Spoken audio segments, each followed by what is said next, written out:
A very good evening, everyone. I, Dr. Malka Agrawal, Chief Learning Officer, Educos Unite of Scholars, welcome all my guests who have joined me here today virtually on this platform, Infinite Rec. I welcome all my viewers as well. I heartily welcome our guests of this evening, Dr. Dheeraj Mehrotra, Dr. Bala Chandar, Dr. Shama Hussain, Dr. Tanya Simmons, Raina, and my dear friend Shelley. So, friends, as you all know, Ethicos Unite of Scholars have been coming up with the various award ceremonies, workshops, training sessions for teachers and students as well. So, we've recently come up with this new launch platform, Infinite Rec. This is our fourth show, and today we have all the great personalities from all across the globe. So let me welcome them. And today, my friend Shelley will be taking you through the show this evening. Thank you so much, and I welcome all of you once again on behalf of Ethicals Unite of Scholars. The entire team welcomes all of you this evening. Thank you, everybody, for being here with us today on the show. Over to you, Shelley.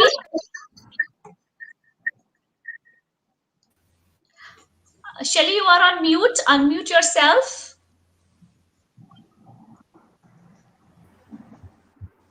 Thank you. Thanks, Dr. Malka. Throughout the school life, I used to wonder why I have to carry a heavy bag every day with the books that never even tried to be interested in them. That fragile enthusiasm for knowledge made my life a little meaningless, which resulted in my being marinated in my own beliefs until the recent years, when my fuzzy vision and belief for the society and the world became coherent and started to change. And now I believe that the world is a battleground and life is like a battle. To fight and win the battle called life, one needs to be armed with education. Education not only ensures our survival in this world, but it also makes our life worth living.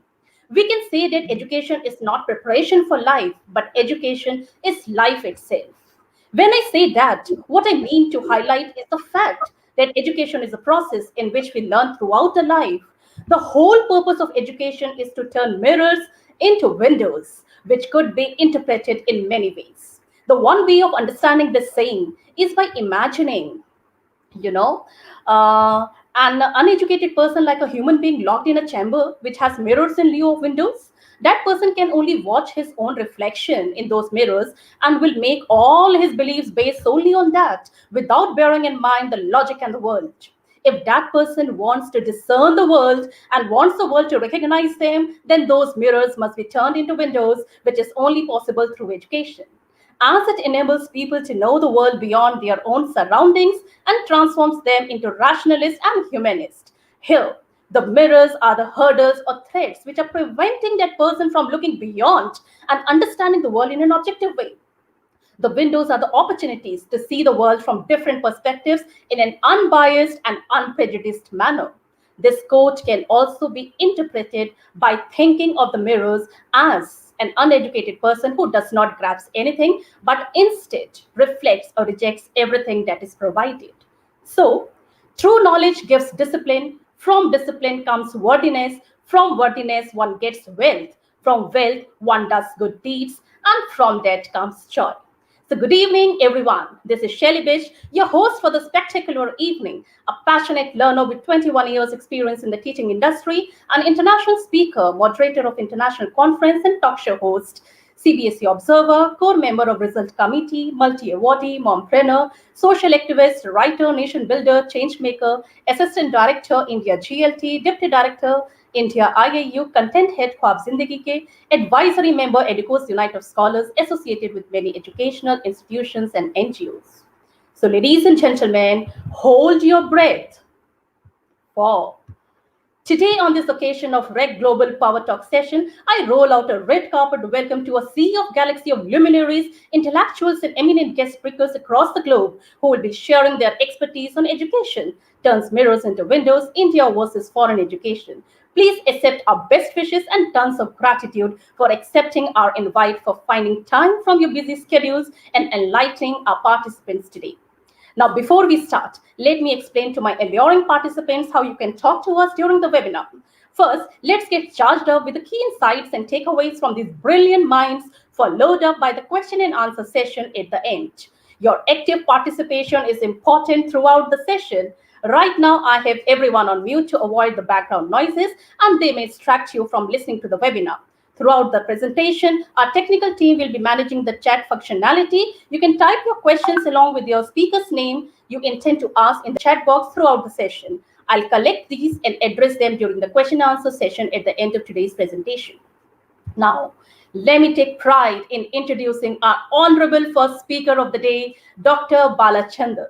Lovely audience, he is an educationist, leadership coach, and senior principal.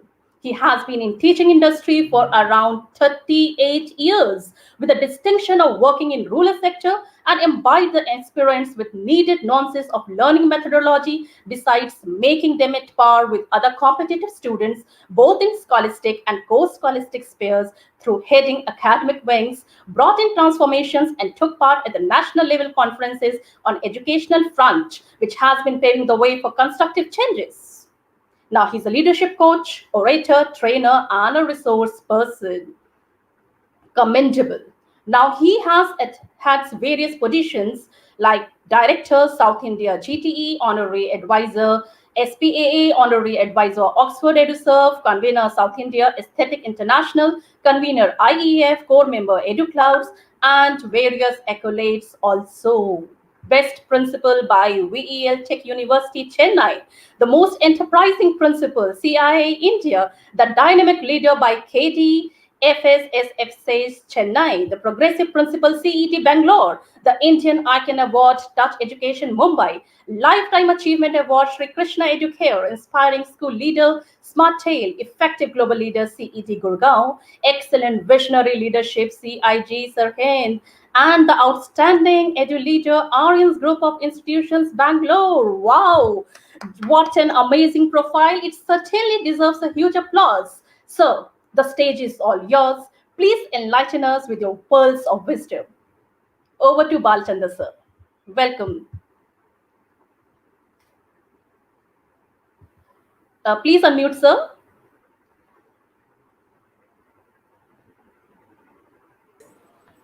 Thank you for the wonderful introduction, ma'am.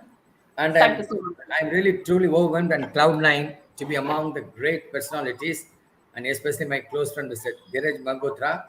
And of course, I'm the great admirer of his speech and his oration. And to be among all these stalwarts, probably a dream come true for me today. Yeah, let me start that a beautiful topic today. And yes, of course, education change mirror into windows definitely, and you're given a beautiful introduction on the part of it. And there's a famous quote: the whole purpose of education is to turn mirrors into windows, by none other than Sidney J. Harris. The key factors of education, of course, it was beautifully explained by Jen in the introduction itself. Education reveals a sense of self-fulfillment. Education helps us evolve to think logically. Education does not aim merely acquiring textual wisdom from books to learn a livelihood, albeit it is a part of education, of course. A mirror turning into windows, it's not a one-day process, it's a steady and sure process. It takes a time. And let me go for the next heading, the mirrors versus windows. And as he told very clearly, a mirror helps us to see what we do. It reflects what we do. But whereas at the same time, it acts as hindrance in forcing the future. So hence, the windows, on the other hand, help us to see what we are not aware of and has a catalytic approach. In a nutshell, our windows expand our origins and ability to look beyond our thinking. Education is such a means that prompts us to see what we are supposed to see. And the purpose of education. The education is not just to know something, but have strong body with a good character, a positive mental attitude, and potential to think rationally. Much focus will be emphasized on acquiring practical wisdom. Hence, we can authenticate education turns mirrors into windows. In order to have practical wisdom, one has to be open that portal of introspection and see if they have few beliefs, control their worldly desires, and has the free thinking mind to look beyond the horizon. The paramount importance of education is that it should imbibe in us the nitty gritties of life. Overall, education has and will turn mirror into windows. The key factors for changing mirror into windows in education. There are three key factors. Let me begin with engage, motivate, and challenge. The rising in the challenge. High school graduates, for example, high school graduates, college instructors, and employers agree that students are significantly underprepared in writing. Areas in which there are gaps include graduates' abilities to read and understand and complicated material, think analytically, apply what they learn to learn real world problems, and communicative orally. A low percentage of graduates surveyed said that they were challenged in high school itself. So we have to open up the high school itself, how to think and how to convert them and how to put them in a zone of higher order thinking skill. A large majority of the graduates said they would have worked hard in high school if more challenging courses had been offered. That's the biggest task and that's the biggest challenge we are facing mainly in Indian schools. And preparing students for college and work. A strong positive relationship exists between the amount and the kind of high school course work students take and the readiness for college. The more courses students take and the more challenging those courses, the more likely these students will be college ready and will persist to a college degree. An application of key factors. As I already explained to you, the engage, motivate, it's very, very important factors now. Engaging and motivating readers with three type of connections to the text at high school level. Three levels of reading support, they are guided, directed, and independent. Gradual release of responsibility leads students to become independent learners. The concept of self-learning should be on the card. Let me explain how it can be done. Engage. The guided reading teaches to guide students through reading models with during reading support. Motivate. Directed reading. Teachers assist with pre and post reading support and students monitor their own comprehension so that they can develop the comprehending skill. Challenge. Independent reading. Students apply skills and strategies to a variety of tasks. So this way, this is the right, we can set the right platform at high school itself so that overall I could say education can convert or transform mirrors into windows. Now I'm going to the next topic, the Indian education versus foreign education. We'll start from the first point, the teaching methodology. In Indian schools or Indian education in particular, teaching is a mere theoretical, whereas in foreign education, teaching is more practical and application oriented. Here it is teachers, it is more teachers driven, but it is In foreign education, it is students driven. Classrooms teaching forms a large part of students' engagement. Non-classroom teaching forms a good part of student engagement in foreign education. That's a gulf of difference between Indian education and foreign education. Now, students learning. As far as learning is concerned, students are encouraged to assimilate information in Indian education system. Learning is meant to enhance one's knowledge base. Whereas in foreign education, students are encouraged to explore and participate outside classroom sessions to learn information in varied ways, so that we are best equipped. For example, over here the parents are much interested in Indian schools, put them only in engineering stream or medical stream. Over there, they have got area of interest. Students can develop. Students can switch over to any area of interest over there. That's why they have a more job opportunities compared to Indian pattern of education. Now, the reason, you know, that new education policy paves the way for art integrated learning. Probably, if it works out wonder, yes, we can equal the challenges of foreign education too. We can open the floodgates for our Indian student to excel. Now, go to academic autonomy. Look at the autonomy there. Indian universities have limited academic autonomy. So they have to go for university grant commission, or they are subject to various paperwork and documentation. Foreign universities have a lot of academic autonomy. They have an autonomy there. Of course, we have autonomous institutions in India too, but not. It is more relevant, more familiar in foreign universities. They need to meet requirements laid down by state or central education bodies. That is the main drawback we face in Indian education system. But over there, in compared to foreign universities, can easily launch novel subjects or programs to respond industry or needs or current trends. For example, you're bringing a change course here. Now, there are a lot of courses are coming up in some Indian universities too, like MSc Medical Physics, MSc Nanophysics.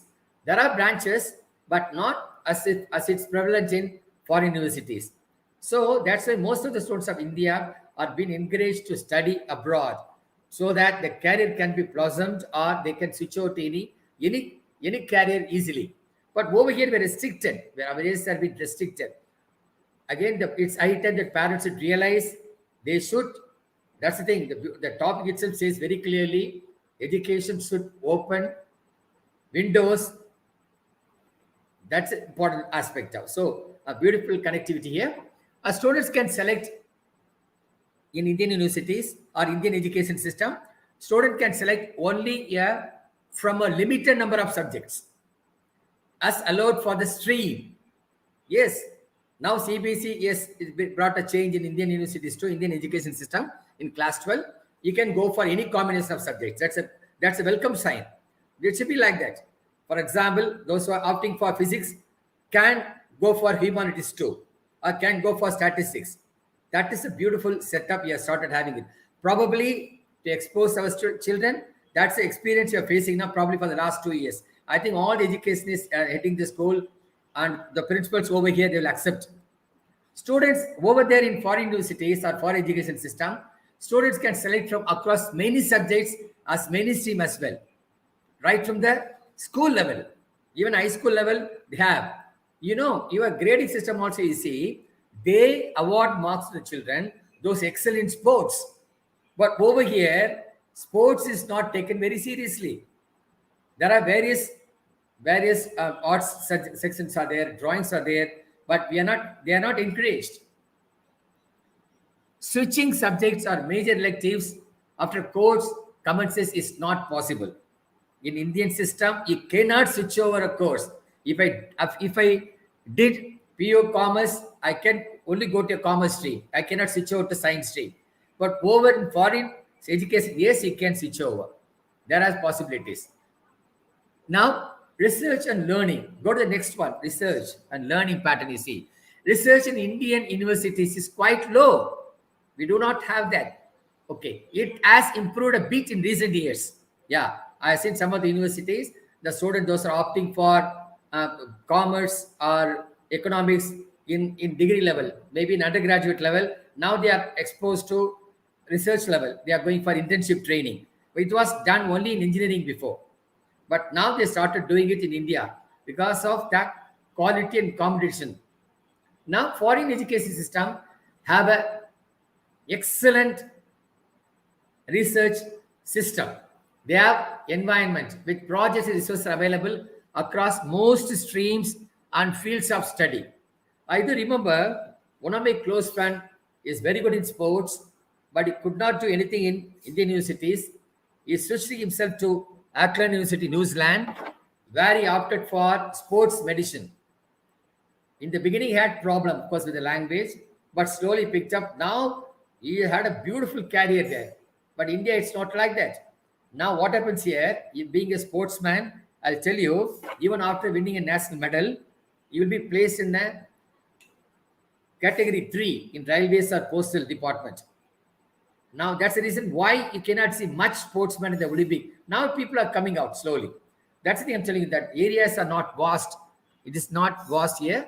Now need to improve upon. Now, but more work needs to be done in funding and research infrastructure. Funding is not there in Indian universities. That's a big problem. Indian education system. Funding is missing. But look at that. Students have many research and to choose from. Now look at the cost of education. Probably that's the only plus point we have in Indian education system. In Indian education system, it is less expensive. But again, it is more expensive to study abroad. The tuition fees can be expensive in some of the colleges and courses. If you're going to top-rated universities and top-rated schools, yes, you need to pay more. For example, there are some schools in Chennai, and if the tuition fees and even the fees for the whole year, it crosses easily 5 lakhs per year. There are schools. It's becoming expensive in few schools in India. But on an average, when we see that expense cost is very low compared to foreign education system. The incidental cost like accommodation, food, whereas in foreign system and foreign education system, the incidental cost like accommodation, food, and travel can be quite a lot. Yes, that's the reason why the Indian students are thinking twice. There are beautiful courses offered in German universities, Singapore universities, and there are Australian national universities in Canberra. Students have started switching over now, and they are getting a beautiful this accommodation and other living expenses are lower in than abroad in Indian education system. But unless students get scholarship in foreign education system and foreign universities, the fees could be a huge cost burden. That's the only negative we could take in foreign education. Otherwise, you go for research system, go for real life experience. They have a much exposure, greater ambience compared to Indian foreign system, foreign education system as a whole. Now, the scholarships, the availability of scholarship is lower than in universities abroad. Scholarships are available in Indian universities, of course, but only for the top rankers.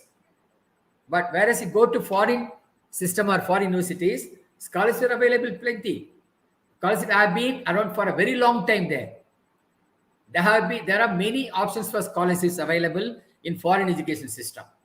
Awareness and availability of scholarship have started now in Indian system recent years, but it was not before. When I was in college and all, we do not have much scholarship system.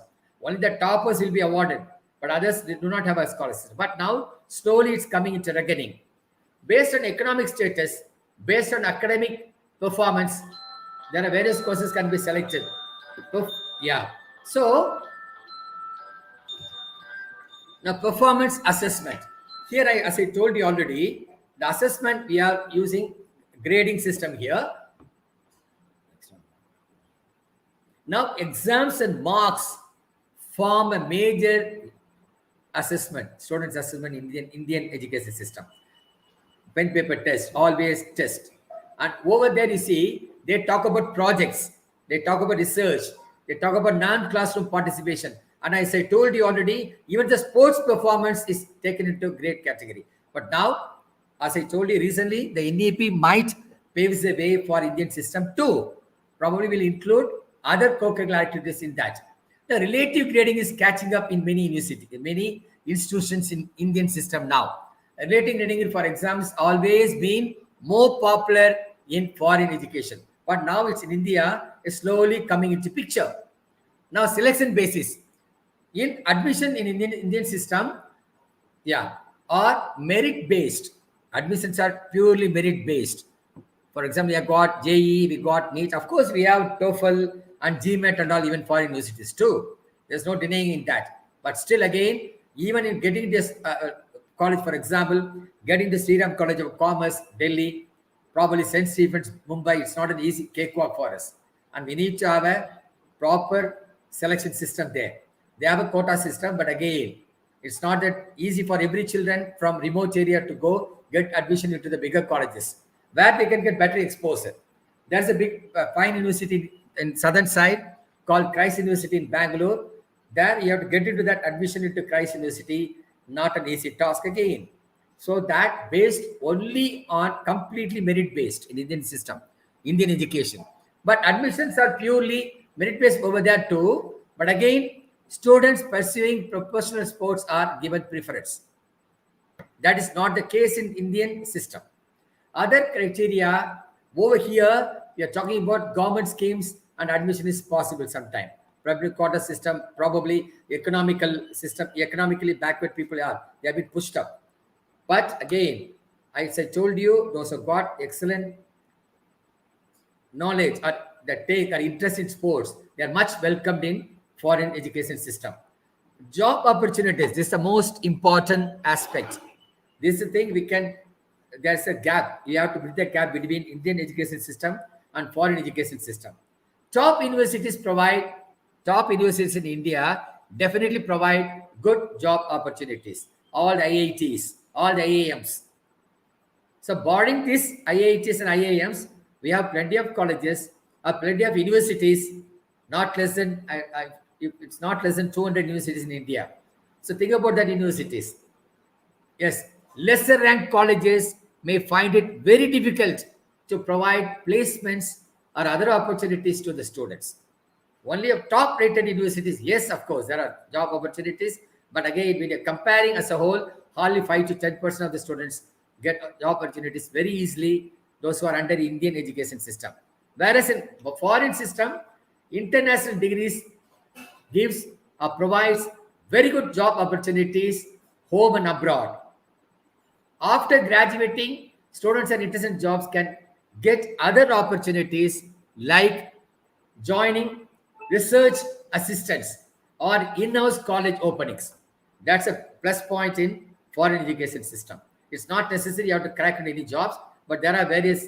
But slowly, as I told you, of recent years, an Indian education system, they started started welcomed by the people again, but still more to be done in this area. And let us hope we will not be a mere pushover in the years to come.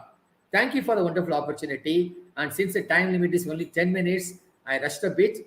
I think enough is discussed with me, but there are beautiful speakers following me, including Mr. Dheeraj Meghotara, the experienced and seasoned campaigner. Definitely will have a lot to say. Thank you, ma'am. Thank you, Shelly, ma'am, for giving me. Thank you, Dr. Balachandra. It was a beautiful lecture and indeed a detailed report what you have given us. I'm sure the audience might be enlightened today, and I'm looking forward for some interesting questions for you. Okay. Thank you. Now, next we have the dynamic speaker who doesn't require any introduction, but our audience are curious to know about her, and I shall not disappoint them. She's none other than Dr. Tanya Simmons from USA. Dr. Tanya Simmons has carried the vision of healing for the nations in her heart for more than 20 years. She helps train, equip, empower people in various nations. This vision was birthed through much pain after the loss of her first husband and wanted to make a difference through the love of God, compassion, and strategic impact amongst developing nations. Dr. Tanya Simmons has been involved with multiple humanitarian relief projects throughout the world, some of those including Haiti, Ukraine, the USA, and Pakistan. She is the founder of Healing for the Nations and bringing forth the global vision with the help of global partners internationally. She is also the appointed head chancellor of the Breakthrough Seminary University registered in Africa, UK, and other nations. She has been in healthcare as a registered nurse for more than 25 years. Now, as a professor of nursing, raising the next generation of leaders in the nursing field has been extremely important to her heart as well. During these times, it is imperative that we give back with passion and love for others. She also is the founder of Global Empowerment Firm, which empowers through online workshops, challenges, and education. As a member of Power Women of Excellence community, as well as the Stratford Who's Who worldwide of business leaders, she believes in helping people through a spirit of excellence. She is a keynote speaker, author, global change agent, chancellor of Breakthrough Theological University. She has been in academia and healthcare for more than 25 years with a neuroscience oncology background. Now, there are people that are truly suffering in every way, which may include hunger, lack of medical care, or access, that are truly suffering in every way, which may include hunger, you know. And some of the initiative that we developed with the help of various partnerships have been clean water by implementing water Mhm. in a remote village of Saints. Now, in this remote village, the women and the children were walking miles for clean water, Mhm. and some of them very afraid due to the real possibility of being taken and sold into the slavery of all forms. Now, Mhm. this is something very nice and very, I mean, it speaks volumes of a profile, interesting and commendable. So, Dr. Tanya Simmons, it needs huge appreciation, ma'am. Please share your nuggets of wisdom with us on the said topic. Welcome to the platform. Well, thank you so much, Shelley. Can you hear me okay? I just want to make Yeah, sure. yeah, yeah. You're Okay, audible, perfect. ma'am. Okay, great. So, welcome everyone. I'm so excited and honored, Shelley. Thank you so much, Dr. Shelley, for inviting me onto this amazing platform. That lecture was absolutely amazing that we just heard. So, I'm just honored to be on the platform with all of these lecturers and academics from around the world. This is an amazing opportunity to get our focus on education and to get our heart focused on really the need for education. We obviously right now within the U.S. have experienced tremendous upheaval in different ways. We've got great successes, but also great upheavals. So, because my background is in healthcare and education, I'm going to mix the two, if that's okay. And so, I'm going to bring forth some data in regards to COVID, the Delta variant, and how it's affecting education within the US as well. So, my first thing is obviously education is important. We all know that, we obviously, but it needs to be taught. Obviously, it needs to be spread. That message needs to be spread within the home first. And we see that, over the years, teachers and professors and people of academia have had strong impact among children, even in, obviously elementary education, the importance of guiding young minds and instilling a hope and instilling, like we were talking about, windows of opportunity through education. Education is a vehicle in order to, expand, to grow, to instill, to develop personally in every area of your life. So I look back on, my education, and I thank the Lord for those teachers that were impactful in my life. Those teachers that actually cared about my development. They took time with me in the classroom. I wasn't just a number, but I was a student that mattered to them. This is important for every educational, person who is in that position of influence. That is a sphere of influence that we've all been given as educators that we need to operate and use wisely, in that position, not to abuse the authority, but to use it wisely. And because our, how should I put it, what we say, how we say it, what we teach, how we teach it, will be an imprint and an impact upon that young mind. And so we are helping to instill and develop and guide those young minds in elementary school, So that's an important place of authority. Not only that, but elementary education, obviously, and then you get into excuse me, and then you get into junior high. Uh, then, oh, excuse me, I'm having a little difficulty here. Hold on just a second. Can you hear me, Shelley? Okay, good. I'm just going to go on. In the fact that, and then you get into elementary, then you get into, obviously middle school development, and then you get into high school and secondary, obviously college, university, and then postgraduate. Um, I think I'm having, oh, there we go. Okay, good. I'm back. And then you get into obviously post-secondary, education and that type of thing. So we understand the importance of education. Now, over the past couple of years, even 2 years, how has this been, how should I say, affected through the COVID pandemic? Well, me being a professor in, obviously college education, I can say honestly, we weren't fully equipped for going from, brick and mortar school to virtual online. I was one of 5 professors picked to develop, lectures and put them online for our school. And so those things we need to, I think, when we've moved through the pandemic, we become more efficient. Obviously, we've learned Zoom in and out because of different meetings, but we've become more efficient as educators, I think, in order to handle the unexpected. And so these things are important, especially when, the stress of the pandemic, has been on the students and on the teachers as well. We can see, that how that's happened. Increase of depression, anxiety, other mental health issues have been on the rise, not only in the US, but globally as well.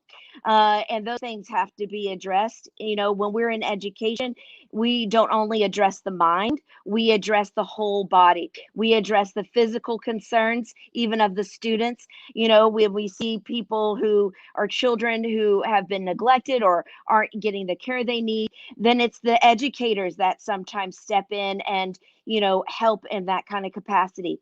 As educators, we have a huge platform of influence.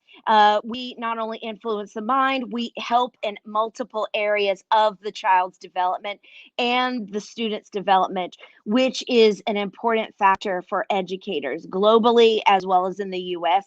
We need to own that place of authority and influence and position and use it wisely. And I believe for the most part, most educators do that. But we have to understand our realm of influence, how it can be very impactful, and flow in that. I want to be also very mindful of our time because I don't want to hog all the time here. So I want to be very, respectful of our time. So I'm watching that. I hope I'm doing that well, Shelley. But that's the first thing, the importance of that, and our influence in that. So some the advantages of the education within America, I think we have really great opportunities here in regards to funding, research and development. We have some really great Ivy League schools. My dad is an international scholar himself, and he's learned from the very best of the best. And so I've been on the campuses of Yale and Duke and and all of that, and Oxford International and all of that. And so my point being is this, is that, yes, those are great institutions, and yes, we're getting great education, but I also want to address the inflation and the rates of our education. Here, I was listening to a documentary just a couple of days ago, and if anyone's following this, there's a new rise of people here in the US they're actually being called Henrys. And so these are millennials. They're actually 20 to 35 years old. They've been, in college, they've graduated, and they are earning over a 6-figure income, and they are struggling. because they're having to pay back their loans. The inflation rates are, very high. And so they are basically barely making it from what they have said. And so it's hard to fathom that, an income of over six figures and they're struggling.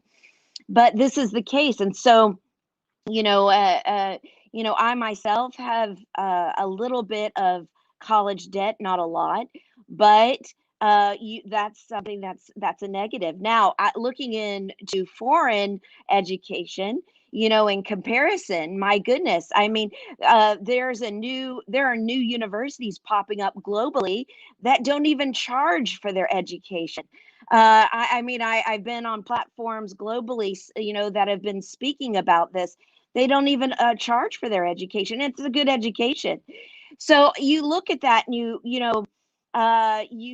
I want to address the fact that, I feel like everyone needs an opportunity for education, and it needs to be at a fair price for education. And, we need to do as much as we can in order to help children, young adults, get the education that they need, a good quality education, in order to impact our culture positively, in order to be productive in our communities, obviously here in the US, but internationally as well. Yes, sports comes into a big play on that. Obviously there's scholarships available and things like that, but it's very highly competitive, within the US. And so there are different things they're looking for there. Um, and like, our prior lecturer was talking about in India, you've got excellent players there, excellent, sports programs. I love India. And so, that would be something I'd love to see personally, take off and take a rise and really move forward. So I think there's great opportunity for that to happen in India for sure. I think we all need each other globally. I think it would be nice to have some kind of consistency in our education, globally would be nice. And I'm not talking, I'm just talking about some consistency of practice would be really, really a nice thing to look at. So the other thing would be too, would be, we've covered costs. The big thing here right now is, I was talking about the COVID pandemic. Well, right now we're in the month of July going into August. Most school starts in August or September here. And so, according to the AMA, American Medical Association, they're talking about right now, obviously possibly mandating vaccines for even children. They're talking about all of that kind of stuff. And so there's upheaval within that kind of conversation. Do we not for children? Just because Delta variant is happening, there's a rise in our COVID cases here again, and it's Delta variant related. So that is definitely impacting our education here. And, the foresight of, should we open our schools? Should we not open our schools? Should we require mask mandation? Should we, those are the topics right now. And so we have more parents looking to go to homeschooling, or, trying to find independent studies or other avenues where our children can get, a quality education, but maybe not have to be exposed in that kind of capacity. So these are the real high, these are the questions right now. These are the pressing issues, that we're all talking about. It's not only in the U.S., but it's across the world globally. And yes, our public health concerns are having an impact on our education system. That cannot be separated. Though that is a definite, thing that we have to look at. We have to, really weigh in the balance, and we have to, look at it logically, but practically. Is it acceptable to ask a 3-year-old to wear a mask? Is that something that we're going to do? And so these are the questions. Education is definitely opportunity to look out of that window and to increase your opportunity to take your personal growth, your development, your personal development to a much higher level. But I think it starts in the home. The thirst and the knowledge for education, that has to be instilled into our children at a young age.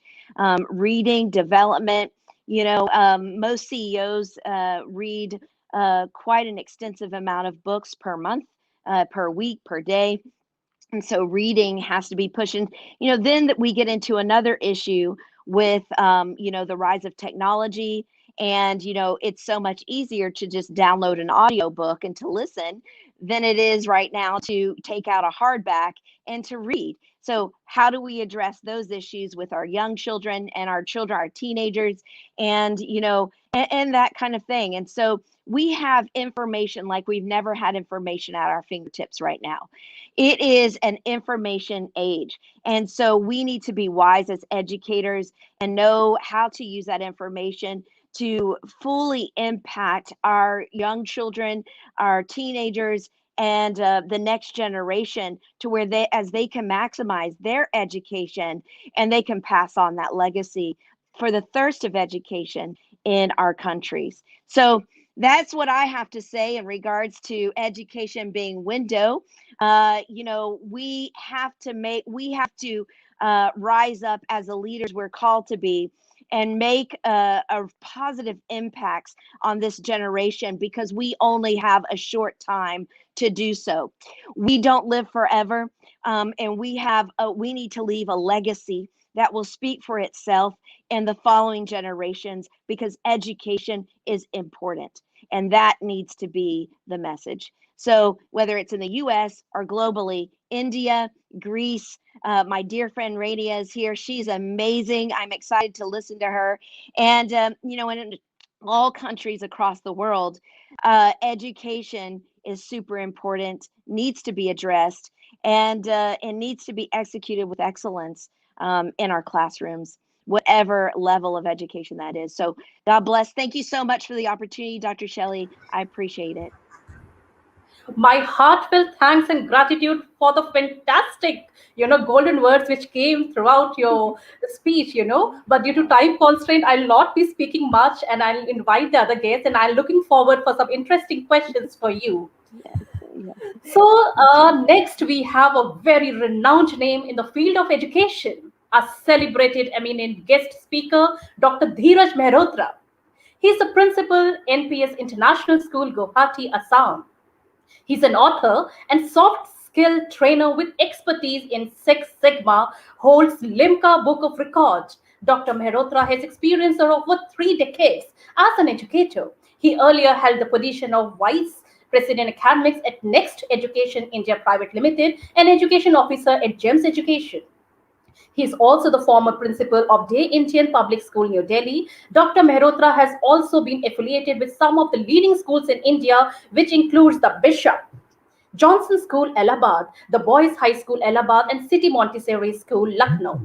He is the National Awardee year 2005, honored by the President of India at Vigyan Bhavan, New Delhi, former Vice President Academics at Next Education. Wow, we are really blessed to have him here today and is looking forward for his insights and takeaways. I welcome you, sir. The platform is all yours.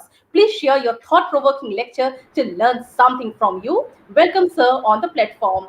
It's all yours. Thank you. Thank you, Dr. Shelley, and thank you, wonderful panelists before me, Madam Tanya and Sir, my mentor, my elder brother. You really brought forward wonderful initiatives and notions, which could actually give us the thought for the day, in fact, how quality education is so very important, and we as educators need to actually roll out as not only a practice but a habit.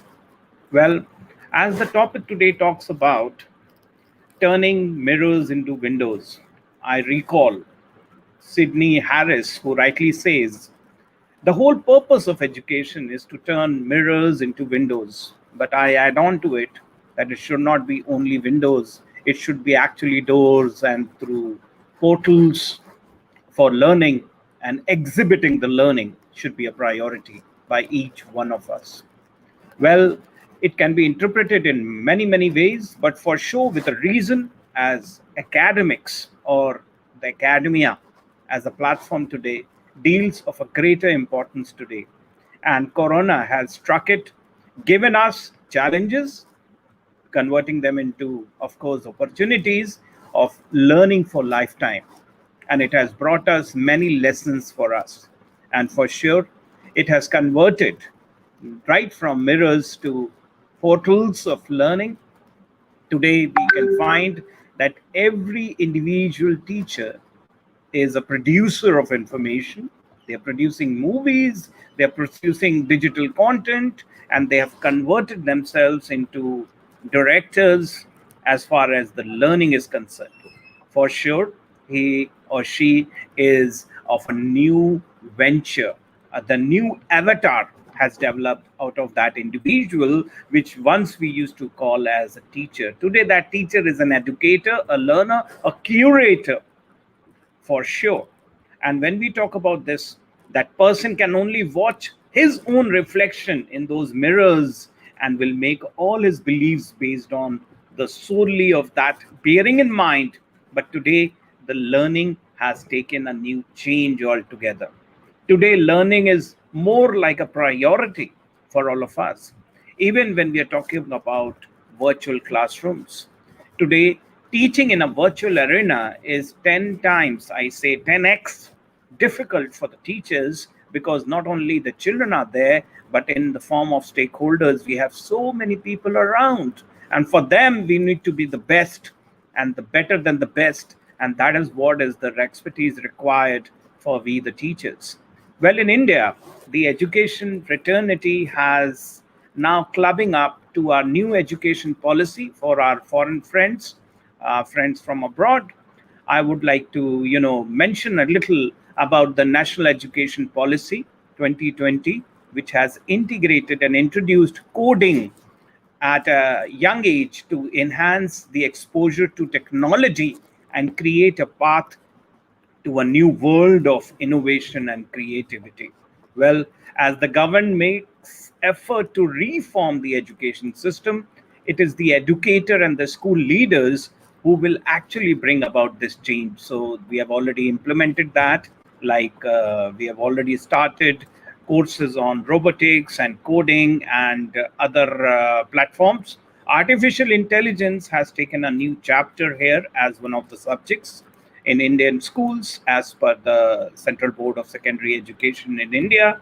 And we believe in entitling, in fact, encouraging and innovating the creativity, enhancing their potentials to actually prepare them well for the future challenges. And that comes with the idea of imparting education, which actually hosts varied number of methods and techniques that's going to build the child's overall personality and various skills at large. That competency is being catered to the universal availability of the courses today via MOOCs, as my panelist also defined that many of the universities are offering free courses under the MOOCs platform. And we, the Indian universities, also here, we have IITs who are actually running MOOCs courses for global world, in fact. And I'm happy to share here that even I have developed, contributed to the Udemy courses of mine. I have created over 430 courses on Udemy platform, which caters to over 7 lakh students from 140 plus countries.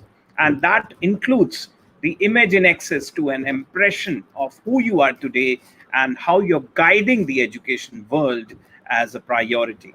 For sure, as we can match out very, ailingly, that Corona has changed the structure.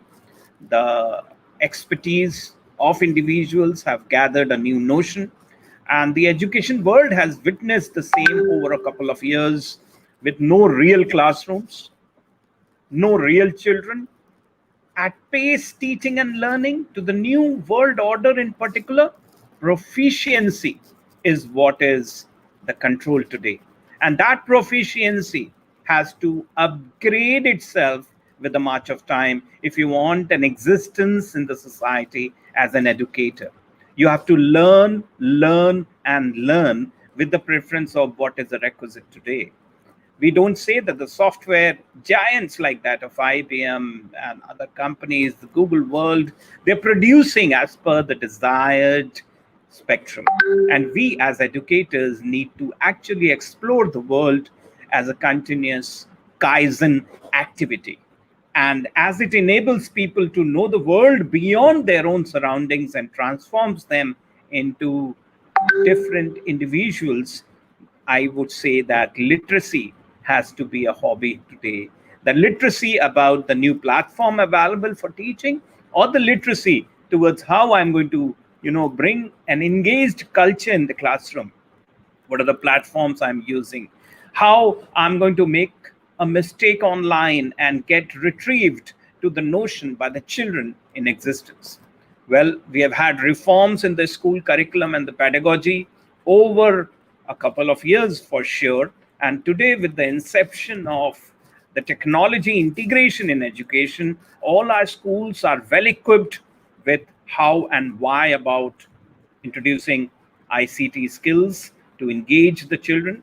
Even the new education policy has defined a prerequisite for the schools to get prepared for these pandemic, so that they have an infrastructure to that notion.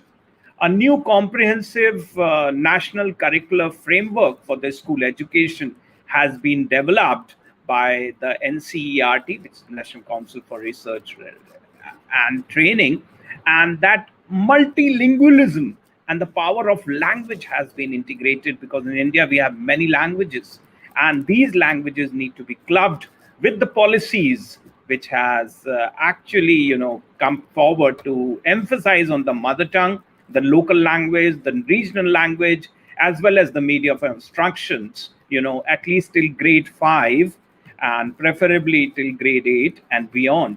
And the languages like Sanskrit to be offered at all levels of school and higher level education as an option to students, including the 3 language formula. So we are trying to integrate the local languages for better understanding of our children, their course curriculum, and in addition to that, a very special notion on several foreign languages which have been included at secondary level, and the notion has been given to the Indian Sign Language as well, for getting it standardized all across the nation in the national as well as the state curriculum is being developed. Well, we are planning through the National Education Policy Framework, which is going to have a shift from the summative assessment to regular and formative assessment, which is actually being benchmarked from the quality practices internationally. And for that reason, all students, are looking forward to take school examinations in grade 3, 5, and 8, and they will be conducted by different authorities. That is the notion that we at this particular platform, the National Education Policy in India, we are aiming to ensure that no child loses any opportunity to learn and excel because of the circumstances of birth or background. And that's the notion. Special emphasis is being, planned to be given on socially and economically disadvantaged group, which include the gender, the social, cultural, and the geographical identities, and even the disabilities. This includes the Gender Inclusion Fund and also the special education zones accordingly. For sure, we are aiming to ensure universal access to all levels of school education. And here the new education policy emphasizes on ensuring universal access to school education at all levels, including the preschool to the secondary level. Well, for sure, as we know that with the world's largest, I would say second largest population after China, of course, we in India are fast growing with an influential economy. It is actually unsurprising that India's higher education system has undergone even rapid expansion over the past few decades.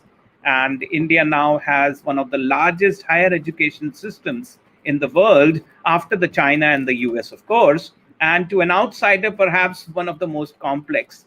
So we are looking forward to that spectrum as well.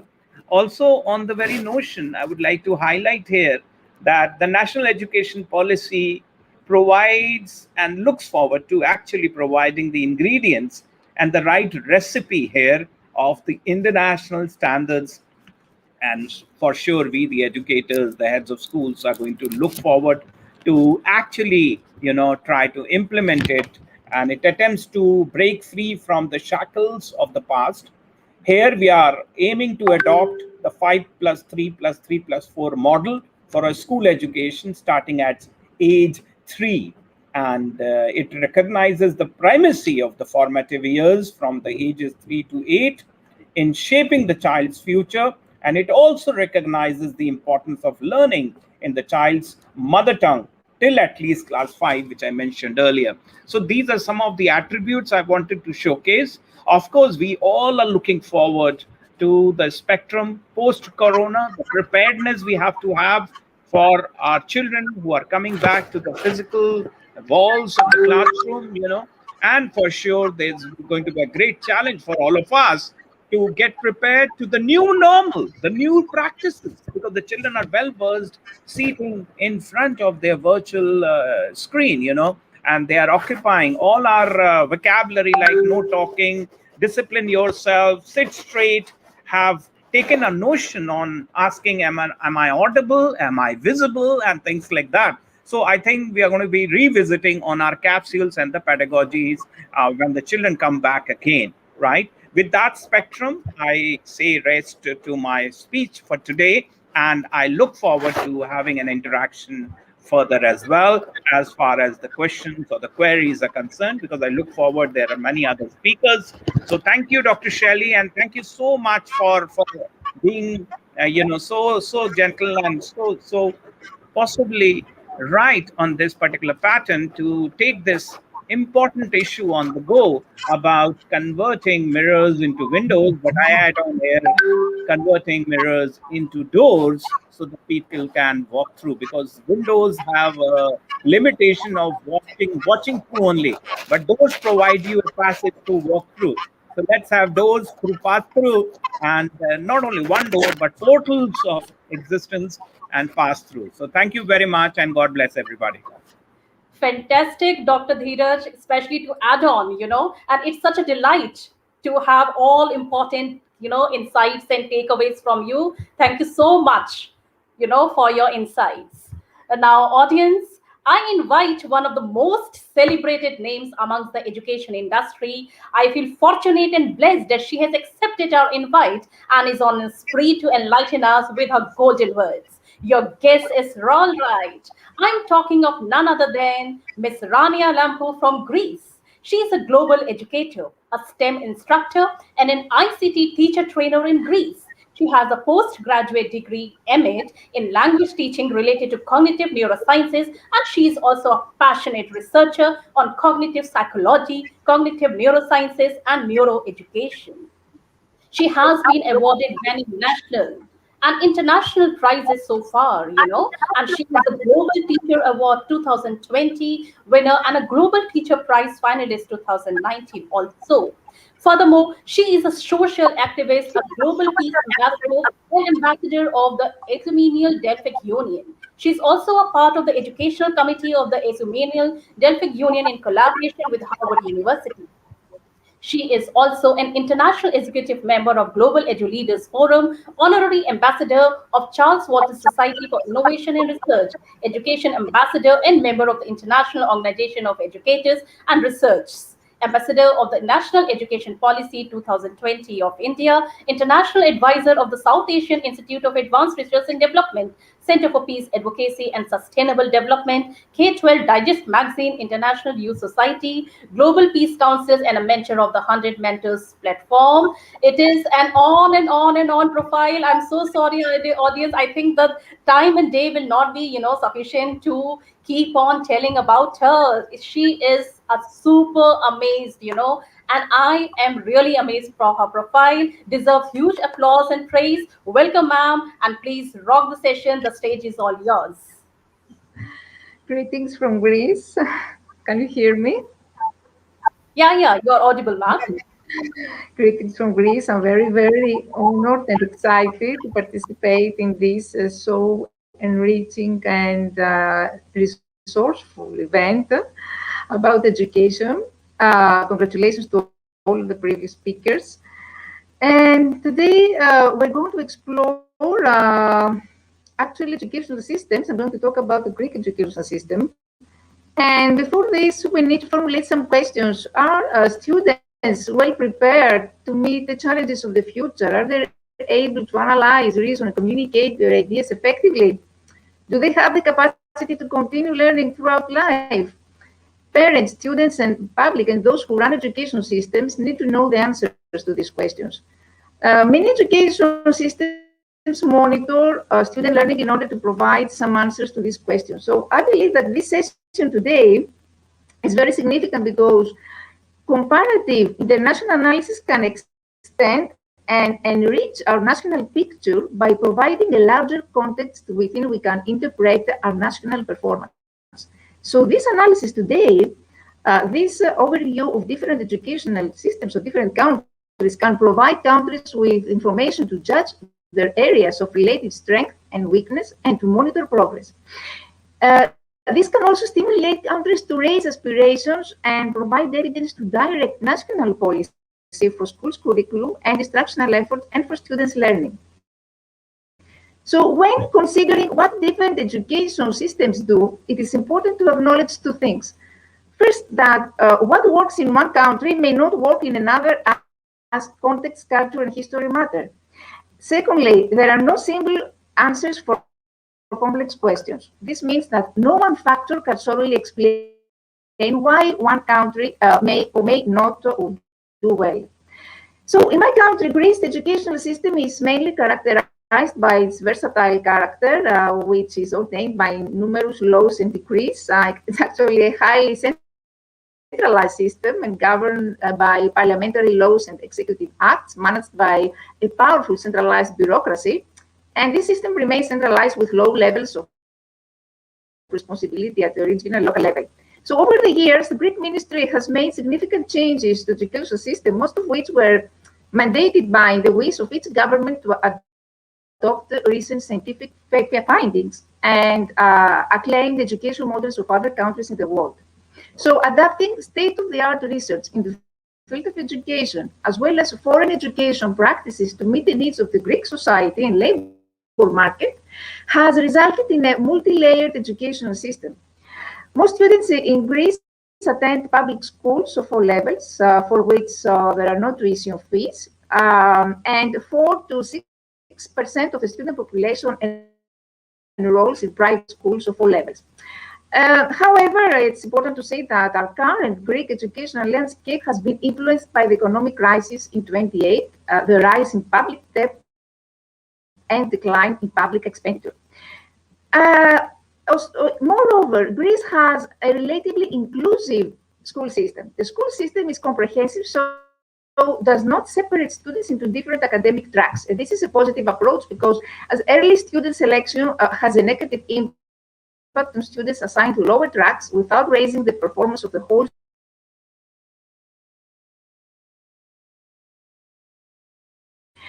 We have, of course, the compulsory education in Greece includes 2-year compulsory attendance for 4 years old in pre-primary school, 6-year attendance of pupils in primary school, and 3 years attendance of students in lower secondary education school. This is the compulsory education.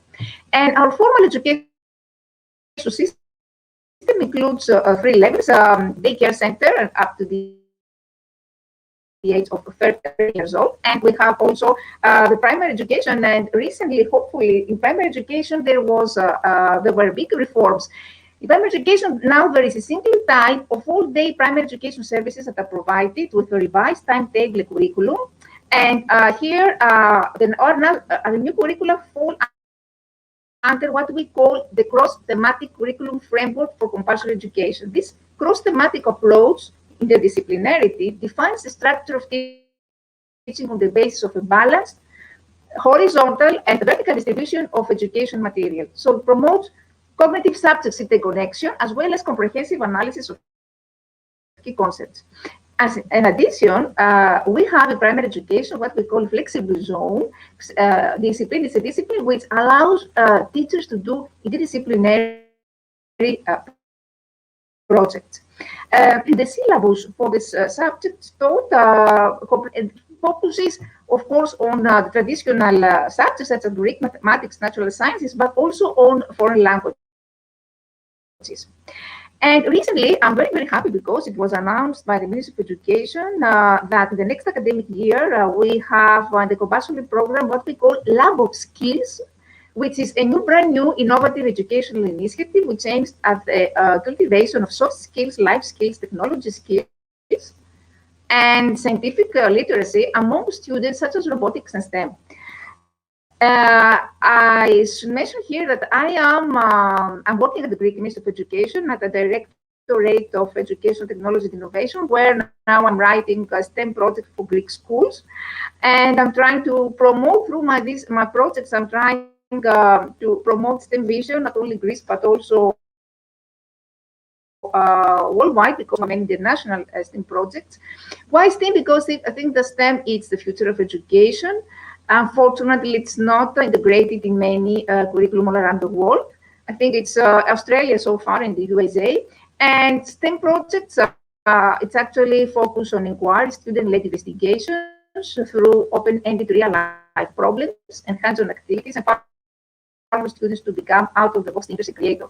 So we are. Let's not forget that we are in the age of the fourth industrial revolution with artificial intelligence, with big data. So we need a new learning system, a new learning ecosystem.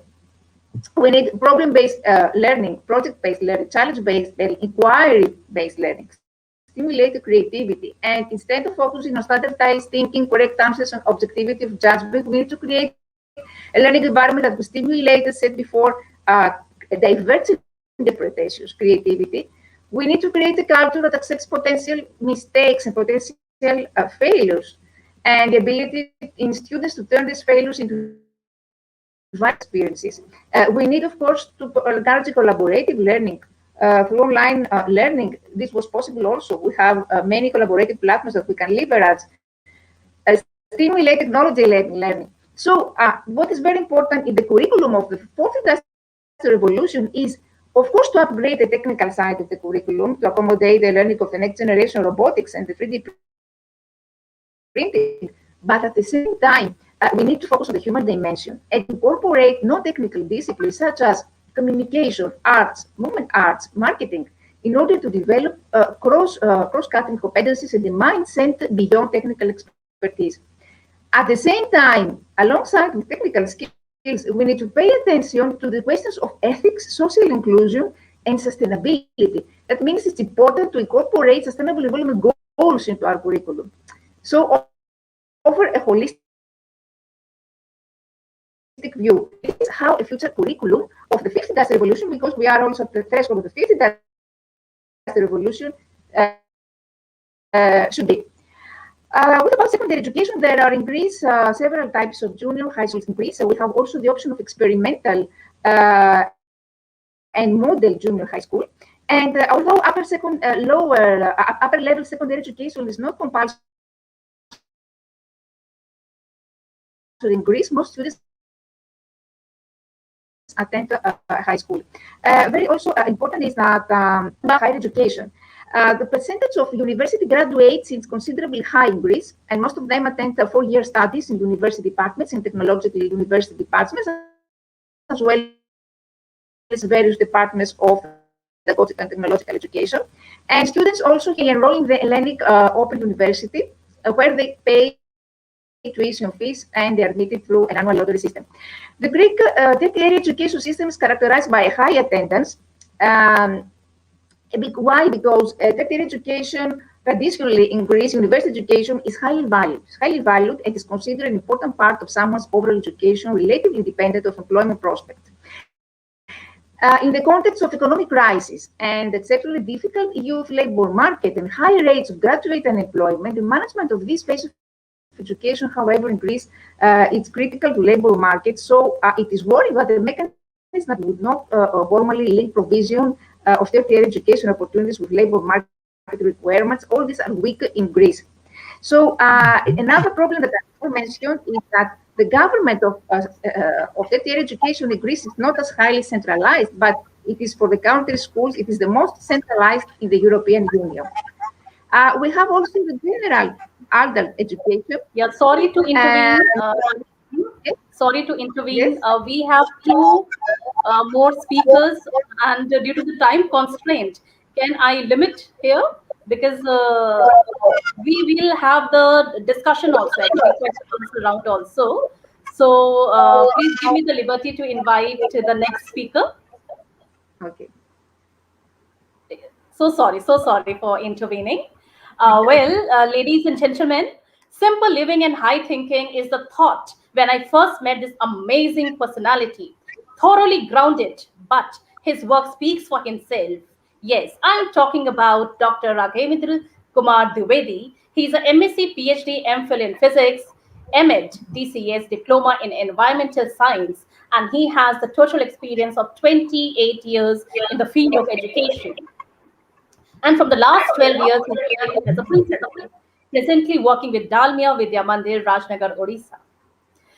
And he is a IAPT lifetime mentor. And if you talk about the recognitions, he's been awarded by Ministry of HRD as the best principal, Government of MP for Best Innovative Teacher Award, Best Science Teacher Award by Aditya Birla Group. And if you talk about the books, then he has written 10 books in total, exploring science from 6 to 8, Enrich Your Physics for class 12, A Career Guide, The Pathway of Life, Foundation Mathematics for 3rd to 5th classes, Teacher and Teachership for Teachers.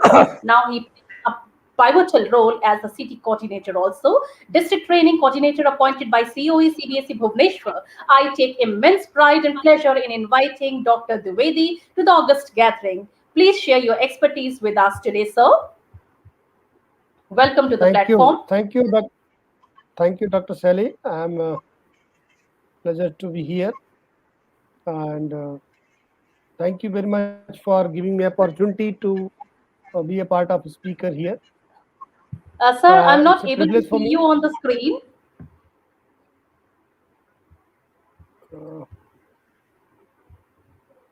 Uh, Your audio is very much clear to me. just a minute. Sir, you can remove the Clear it backdrop. is.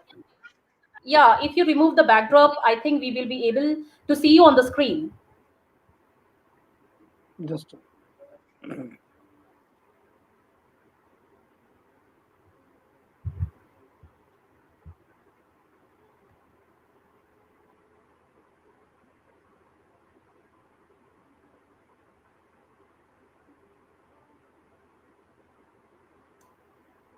Audience, this is all technical glitches and all because we are totally dependent on the technology. So it happens sometimes. I think he's back. Yes, sir. Welcome to the show, sir. Dr. Divedi, you yes. can please continue. Thank you. Thank you very much, Dr. Sally. Yeah. I'm sorry I could not No. It's put it's it that perfectly in all the. right. We are more keen to hear you actually. Yeah. Actually, Please continue. as already described by our Dr. Dheeraj Malhotra sir, he is a mentor of mine also. So, in education in India, in a primarily managed by state, run by public education system. So, Ministry of Education now earlier Ministry of HRD has changed now in India. Ministry of Education is now handling all the education system and state boards and other. So before starting, I would like to share one PPT, ma'am. Can you allow me? One PPT I want to share you. Can I allow? Okay. You need to share the PPT. Yeah, Okay. Uh, just a minute. the share screen is there at the bottom, if you can see. No, I'm doing it.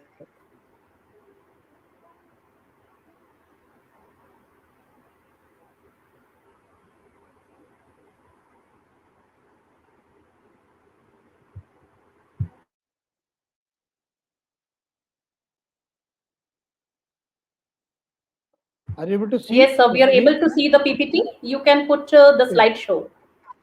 Yeah.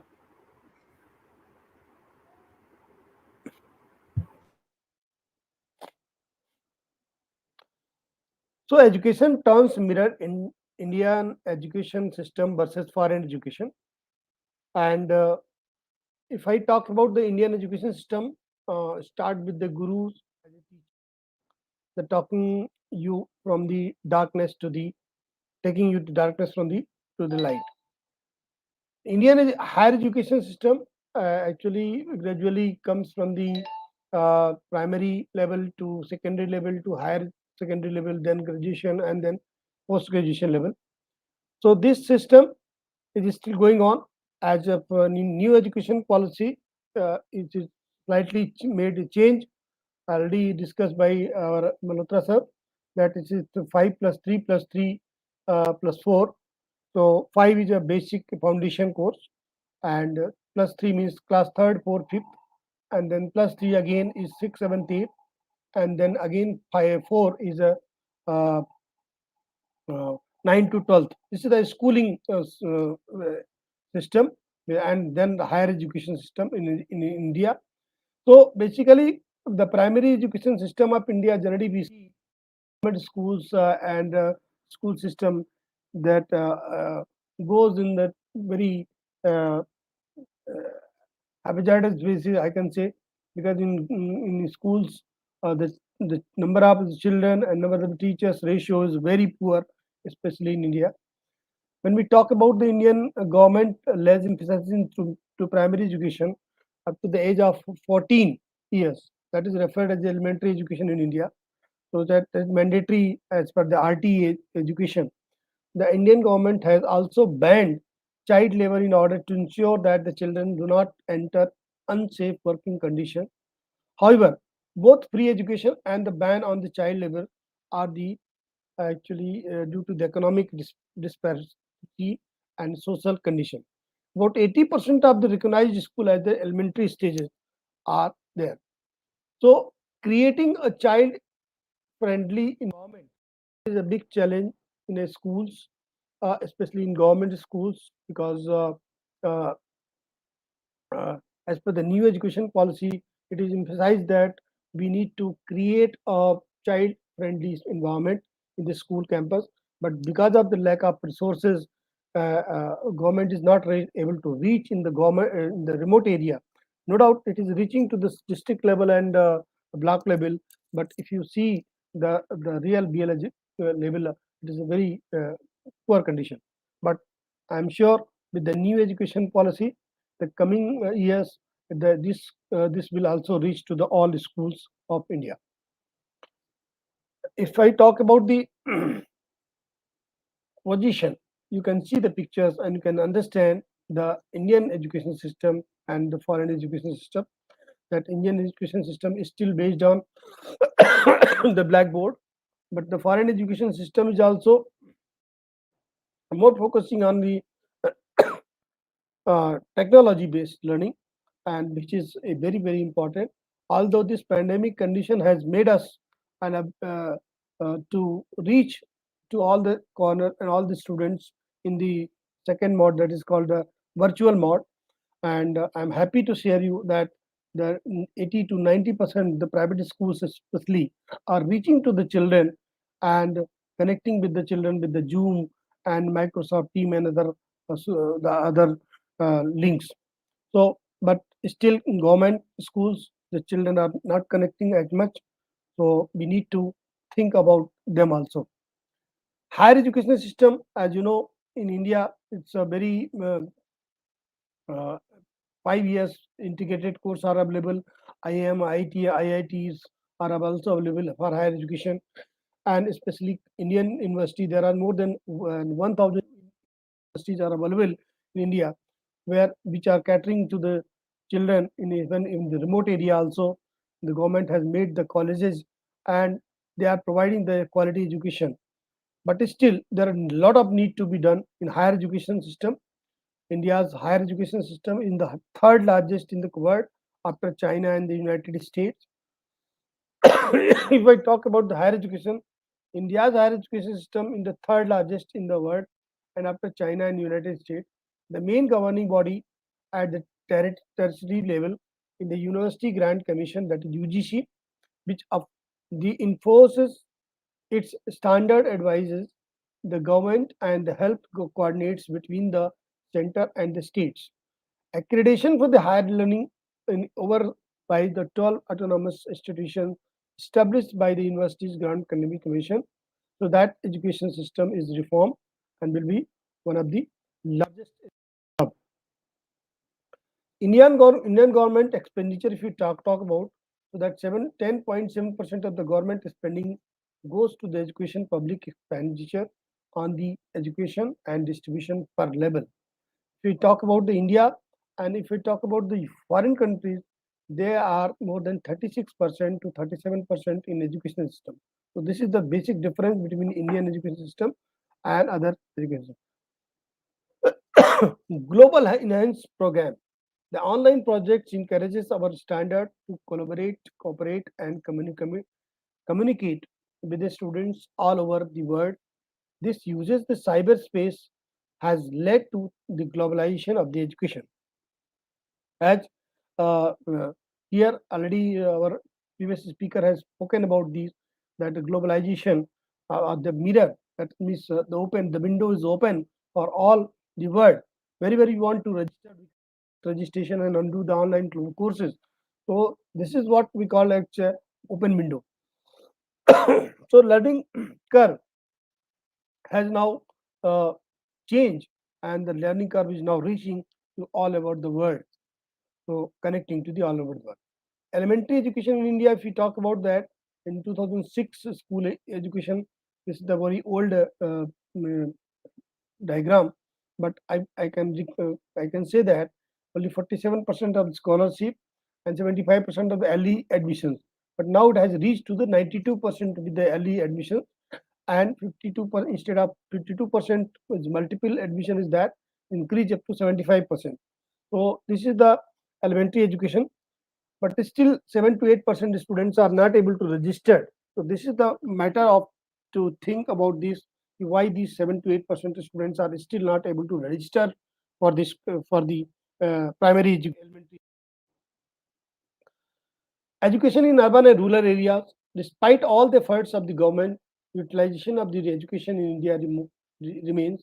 There is a literacy rates is 65% in 2001, and then 83% in the 90%, 91% is now in as per the 2011, and in the current ratio, it is expected that it has reached up to 94% of the literacy rate. But still, India has to work on it, especially in the rural area, because in rural area still the education is very low, then it is less than 80%. So changing faces of education, as you know, blackboard to the keyboard has come, and this education change in education system has given the open window and open the mirror, reflected to reach to across the country, across the world, and I'm sure India is also going very fast way to reach across the world for the grabbing the degrees and courses across the world. With the help of this way, the education, the girls' child education is more to be focused, because India is especially need to educate our girl children, because they are the future of our country. They are the real builder of the nation. So they need to be focused for education. Because even one child will be given a good education, definitely the whole family will be educated. So this is very important to understand that the children of girl children should be more given advantage. Although in government of India, government of India also started Sarv Shiksha Abhiyan with the help of Sab Padhe Sab Badhe. Sarv Shiksha Abhiyan is actually DPET program already launched in 1994, and still it is going on. But we need to work on it and collaborate with the each one teach one, program, and I'm sure with the help of our efforts, this can be possible to reach to unreached children. Now, if I talk about the differences between the education in India and abroad, so education is the key of the success for any country and the betterment and of any individual. So there are different approaches towards education and depends on the culture and the mindset of the different races.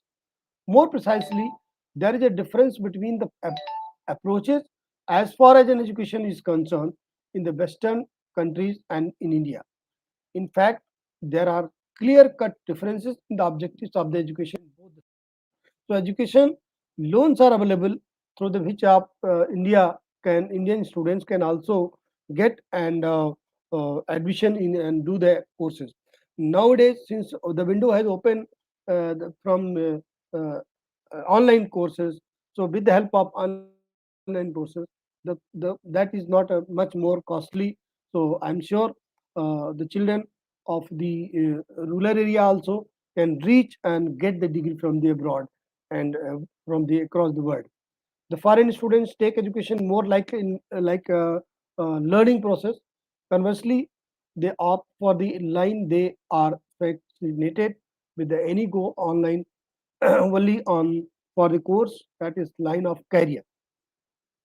In this procedure, they like wait for the right kind of job and don't really consider time as an obstruction. So the objective of the education in India is more concerned with the higher salaries job, overseas chances, better marriages prospects, and increased status in the society. Analysts have also said that the difference is in like hell and heaven when it comes to the competition, aptitude, and job makers in the both zone. So this is the situation. The real pictures I'm just trying to show you the mirror. And abroad, the things are more relaxed due to the lesser population, more streamlined procedure, and lack of unfair means. Things are quite different when we talk about India. Money becomes the root cause because the courses are very expensive and can be taken only on an overseas education loan. So it is more about circumstances than choices for the many students. There are many people in India who are not financially sound, so they choose their courses accordingly to their ability. But I'm sure with the new education policy, the government of India is also offering the children to go for higher education. Especially, I think in new education policy, one thing I mentioned that 1% of the students in higher education in can be also given chance to go uh, for the financial aid also. Yes, yet those who manages to get admission in the foreign schools are complained with their terms and conditions in the path of the set and to clear. The quality is much higher in the terms of the conclusive learning infrastructure and resources and other facilities. So, moreover, changes are also noticed in India with the top schools which focus on quality and better main infrastructure, but there is still that gap between the foreign schools and Indian education institution. With the globalization, economies changes are being noticed, but it will take time to get the things in shape. In India, there are limited subjects and compared to foreign and most of the people from India wants to get graduate from the overseas. The basic approaches and methodology of teaching is in different what just I'm reaching to the last Dr. slide. Dwivedi, sorry to intervene. Sir, because of the time constraint, can you please wind up within 1 minute so that I can give the slot to Dr. Sharma also? Yeah, just what this last slide one. Yeah, So yes. the Sorry, this sir. is in India the focus of education is breed on the depth of knowledge, whereas education is most foreign countries strikes a balance. The therefore theoretical knowledge in India is the most more than the practical knowledge, and the syllabus is revised frequently. So the syllabus should be changed with the growing technology to fight back unemployment. The education system of India should understand that education is not about the suffering oneself with the knowledge and certificate. It about what is taught us and what we learn. So each one of you is a bright light of creativity and intelligence. And this is the thank you very much. Super presentation, Dr. Dwivedi, and I hope you have served the justice to the topic. It was absolutely, and I believe the audience might have got, much exposure of your knowledge and wisdom. And dear audience, last but not the least, I present before you one of my favorites, the dynamic lady with energy, zeal, enthusiasm, and fire. One of the best speakers I have ever known. Correct. Your guess is correct, audience. I'm talking about none other than Dr. Shama Hussain. She's the founder and CEO, International Institute of Influencers, country director, Guinness Book of World Record, chairman, NSIT Muscat, founder and CEO of International Institute of Influencers, country director of United Nations Peacekeepers Federation Council, chairman, NSIT, and GCC associate deemed to be university winners and creators. So incredible profile deserves a huge applause. Please delight us with your thoughts, ma'am. Welcome to this platform. Thank you. Thank you, Ms. Shelley. Thank you so much. I'm so honored, and really, it's a wonderful platform to see wonderful people, especially Dheeraj sir. I'm so honored to have you here. It's really a dream comes true seeing you and listening to you. Thank you so much. Miss Rania, my sweet friend, and Miss Tanya, it's so honored. Balchandra sir, Dwivedi sir, thank you so much, everyone. I'm really feeling so happy and energized. Okay, done. So let's come to the topic. The topic is education from mirror to the windows, and Dheeraj sir has expanded it to the doors, and etc., etc., etc. But I have one question to everyone here. Are our mirrors perfect? Are they reflecting well? Angle of incidence is equal to angle of reflection. Okay, the angle of incidence is equal to the angle of reflection. So the reflection from the mirror should be wonderful. Then only we can see. Then only we can make it pass through the windows, as well as we can pass through the doors, and finally an enlightenment to the whole world. Have you worked out? If somebody asks you, do you want to study in Oxford University and do you want to study in any other university, what will be your first preference? First question. I'm just asking you, I'm just trying to analyze where we are lacking in. I want everyone not think about this is what education. My dear friends, we need to know why we need education first of all. Why do we need education? Education is not something that just provides you information. It helps you to have harmony in your existence. I'm very proud to call myself Indian. I'm very proud to call myself Indian. Why? Why? Because all over the world, Indian education system has such a great foundation. Our gurus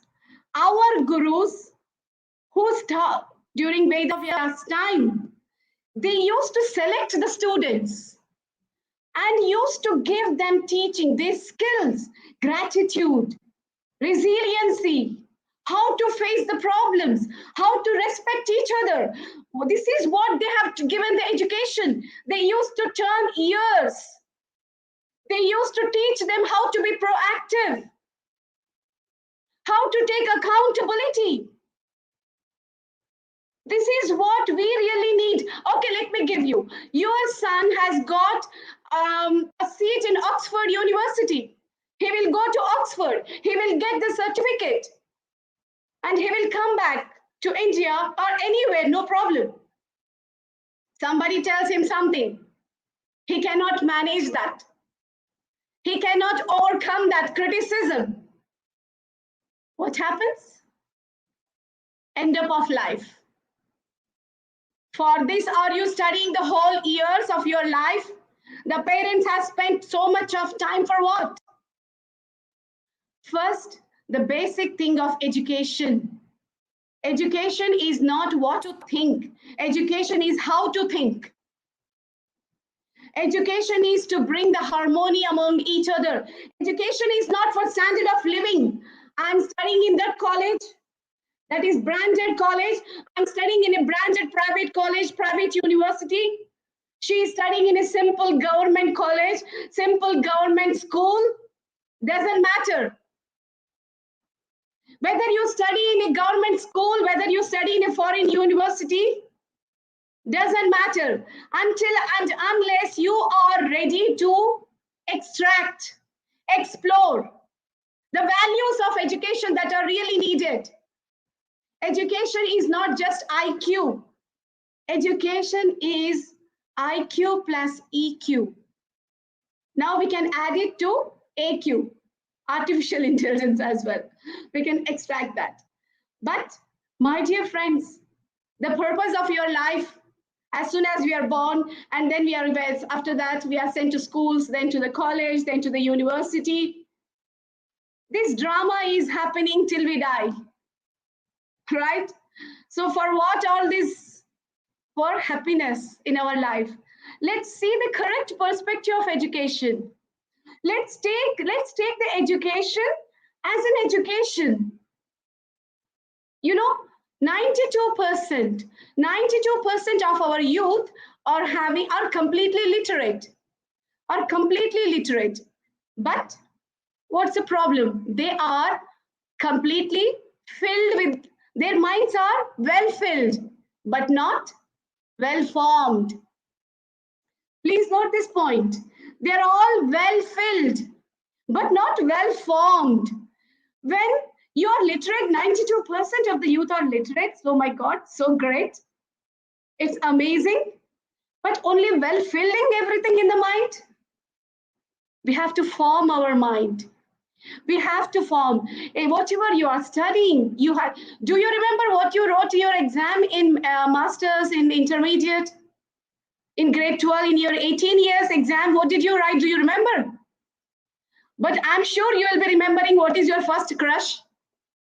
I'm sure you will be remembering how you dance in the college on the last day of your college. I'm sure you will be remembering how you cried during your farewell. But you don't remember same thing that happened next day, exam you don't remember. That means whatever you studied, you did remember. But whatever the feelings, whatever those things that you have, it is still in your mind. That is what education is, not just training thoughts to your mind. You need to train thoughts to your heart as well. You have to just training ideas, thoughts, everything to the mind and being commercial. You have your neighbor next to you, but you're not ready to know who he are because he's poor. Your education is not just for standard of living, but it is for standard of life. We need to bring the quality of life. What to do with the quantity? What to do with the quantity, my dear friends? I request each and everyone in the society, try to bring, because the post-pandemic world is not the same. I feel sometimes very pity to the children of this new generation. I really feel pity because those times there were not such competitions.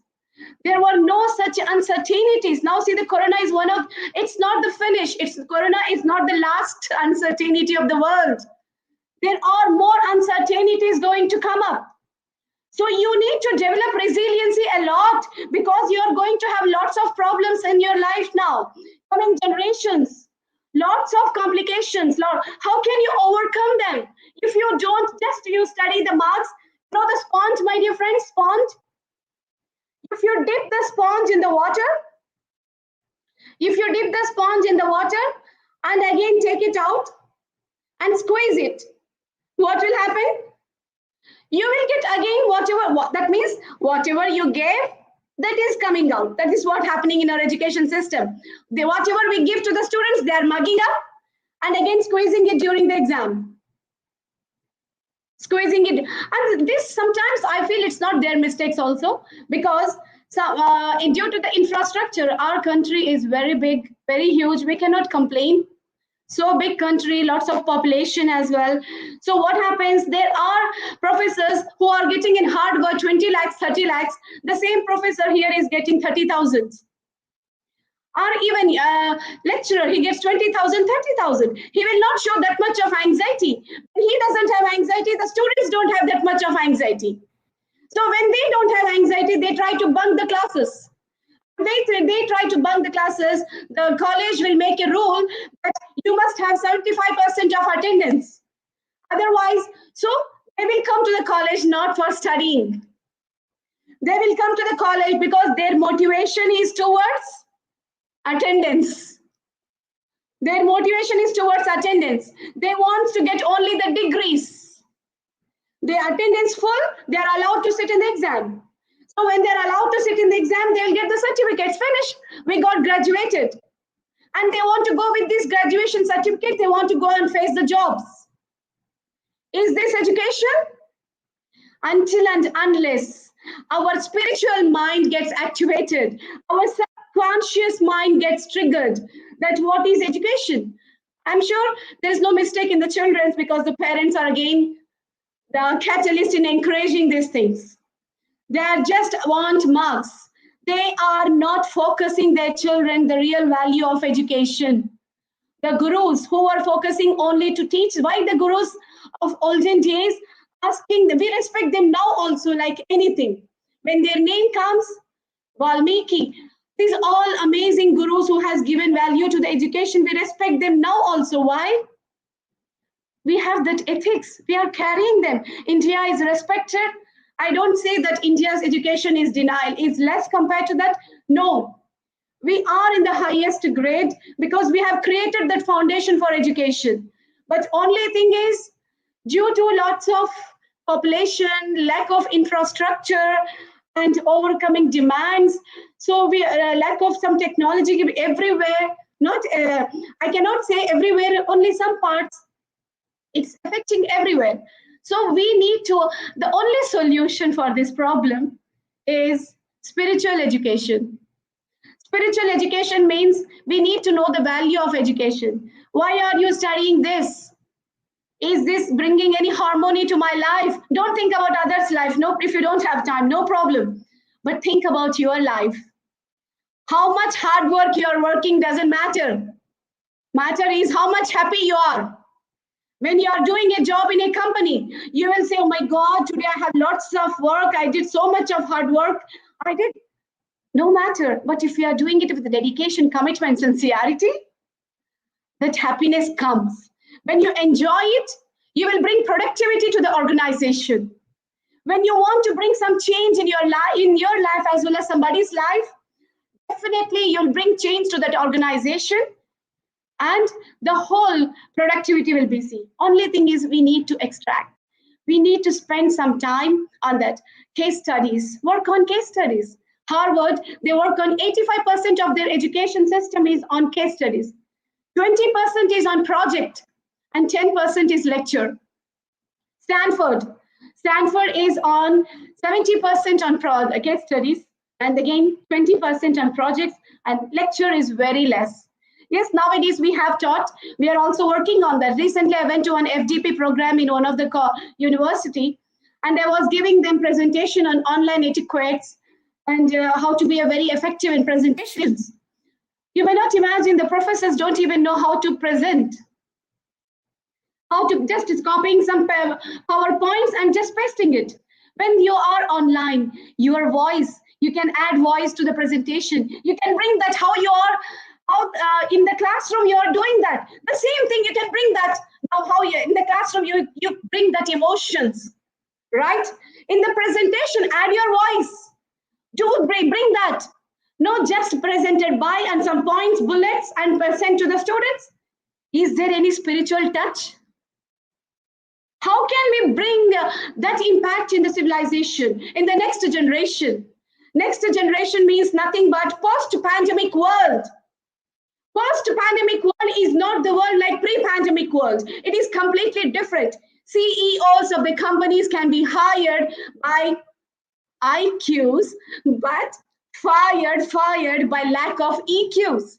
No collaboration. You are there. Miss Tanya is there. She's the head of the organization, but she's not able to collaborate. Imagine. She's not able to feel empathize with her colleagues. She's not able to be compassionate. She's not able to connect, convince. Then everybody will tell, we don't want her, please. We don't want to work under her.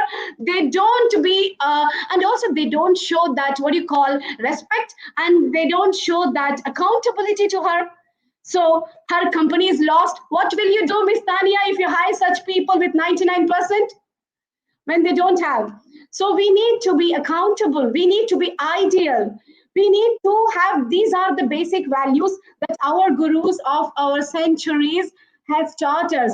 Let us build this foundation in our schools, in our colleges, in the universities, so that when our children come out of the world, when they come out of the world, this school education life, when they come to the real life, they can face them. They get married to yesterday and tomorrow divorce. Why? We are hearing divorce cases. Why? Where is your education of 90%, 100% graduate is also getting divorced? What's the reason? Where is his education there? That's what we need to know, how to use our education, not only just for marks. Let's leave this marks-driven life. Let's make our, as I said, law of reflection. Angle of incidence is equal to angle of reflection. Let's keep this angle equal. Otherwise, if this angle will deviate, it has deviated already due to lots of factors. We are now, the children are nuclear. First, we used to hear about joint families, then nuclear families. Now, extra nuclear we became now. Even the parents are not connected with the children, they are with the gadgets. Where will we teach the appreciation, values? It will help them if they get less marks in the exam. No problem for it. I'm not a good tree, but I'm a good bush. We need to make them to feel, I don't have a Mercedes, but I have a cycle. No problem. I'm going the same way. They need to feel that. They need to know that happiness quotient is missing in our education system. We need to bring that happiness quotient. We did not run behind their marks. All the schools, colleges, and universities claim that we have 100% marks. We are the topper in the school. But tell me which school claims that I got 100% leaders in my school? We got 100% leader like Dr. APJ, Dr. Mahatma Gandhi, Mother Teresa. Which school claims that in which school? So we need to do that. That's what myself, Dr. Shama Hussain, CEO of International Institute of Influencers, I have started this organization only for this mission. On 1st of August, we are having inauguration. I invite each and everyone for this invite, because we are going to create these vibrations in the world. All the global leaders have joined us. I have started this mission. We are going to launch this. We want to bring that happiness through our life skills and IT trainings. We want them to learn happiness. That's what I want. That is our institution purpose. Let's, in your schools, in your colleges, let's bring this happiness. That one smile is enough to make their life, survival of fittest. So I thank you, Michelle, and all the eminent speakers over here for giving me this wonderful opportunity. Let's spread happiness in this world which is missing now. Thank you so much. I was absolutely correct that this is the lady on fire, full of energy, zeal, and enthusiasm. We all loved listening to you. Thank you so much, Dr. Sharma, for your, fire speech. We loved it. And now we have time for question answer. And you won't believe it, I am flooded with so many questions for you. But unfortunately, Dr. Balachandra has just, left because of the rain and the network issue. I hope I have messaged him. I hope he is back with us. By the time he is with us, let me start with the first question, which is directed to Dr. Tanya Simmons. And the question is, can we still get that quality education on online medium with this pandemic going on?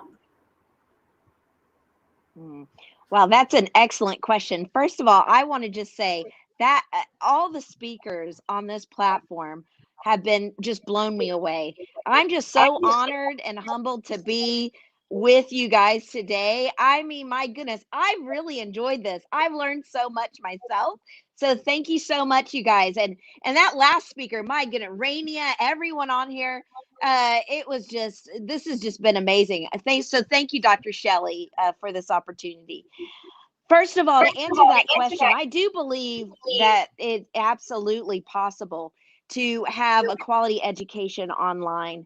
And I think everyone would agree with me on that. We've seen, I think, you know, organization has to be in the forefront of your communication, obviously, between the professors, between the accreditation, you know, organizations and all of that, and getting all that stuff behind the scenes, you know, situated. But you know, it's work, it's hard work for the professors, and it's hard work for the students as well, because it's sometimes, you know, like when we transition from, you know, brick and mortar onto the virtual space, we were doing clinicals virtually, we were doing everything virtually.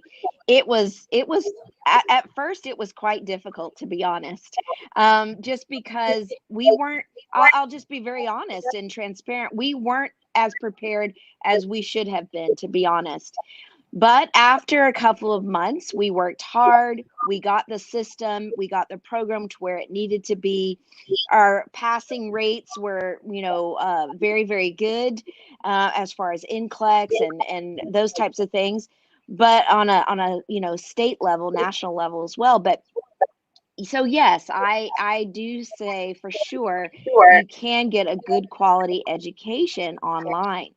You just need to make sure, as a consumer for education, you need to make sure that you do your own research. You know, you make an educated decision on your school, and make sure, obviously, they're accredited. Make sure you look at, you know, do they have the courses that you need? And, you know, obviously funding, you know, do they have the funding available? Scholarships, there are tons of scholarships out there. You just need to, you know, do your due diligence and research. And because I really feel very passionate about this, is that I think we should give good quality education, but not bleed our students. I really feel that very profoundly. I do understand that there's for-profit colleges, there's, you know, and all of that. I understand that, you know, it's sometimes it can be ran as a business.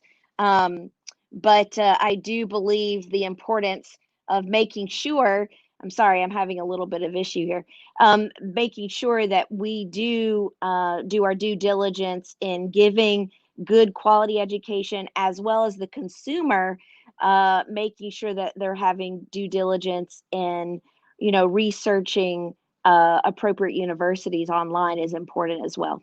I hope that answered the question. Thank you. Very well articulated, Dr. Tanya. I think you have done justice to this question. And now my next question is to Dr. Dheeraj.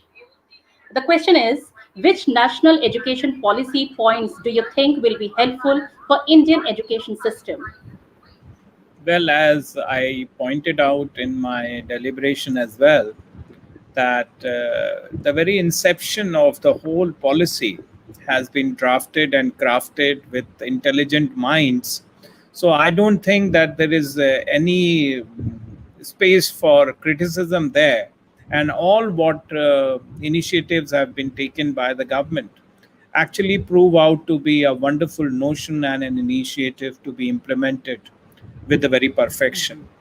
Especially when we talk about enabling education, integrating the experiential learning to the notion of, you know, exploring the importance of teacher training and the very implementation of the economic development policies and the framework. I'm very sure, including the one which has been integrated at coding in the schools, because we have initiated that, the topics like inclusion of the sign language as a part of compulsory notion for practice. And then, of course, the new national assessment has been given a charge So I'm very sure that NEP 2020 aims at large about including the framework where the notion is that no child loses any opportunity to learn and excel because of the circumstances of birth or background, or the special emphasis has been given to the social and the economic disadvantage. And even early years of education has been given a task, a recognition to the early childhood education system.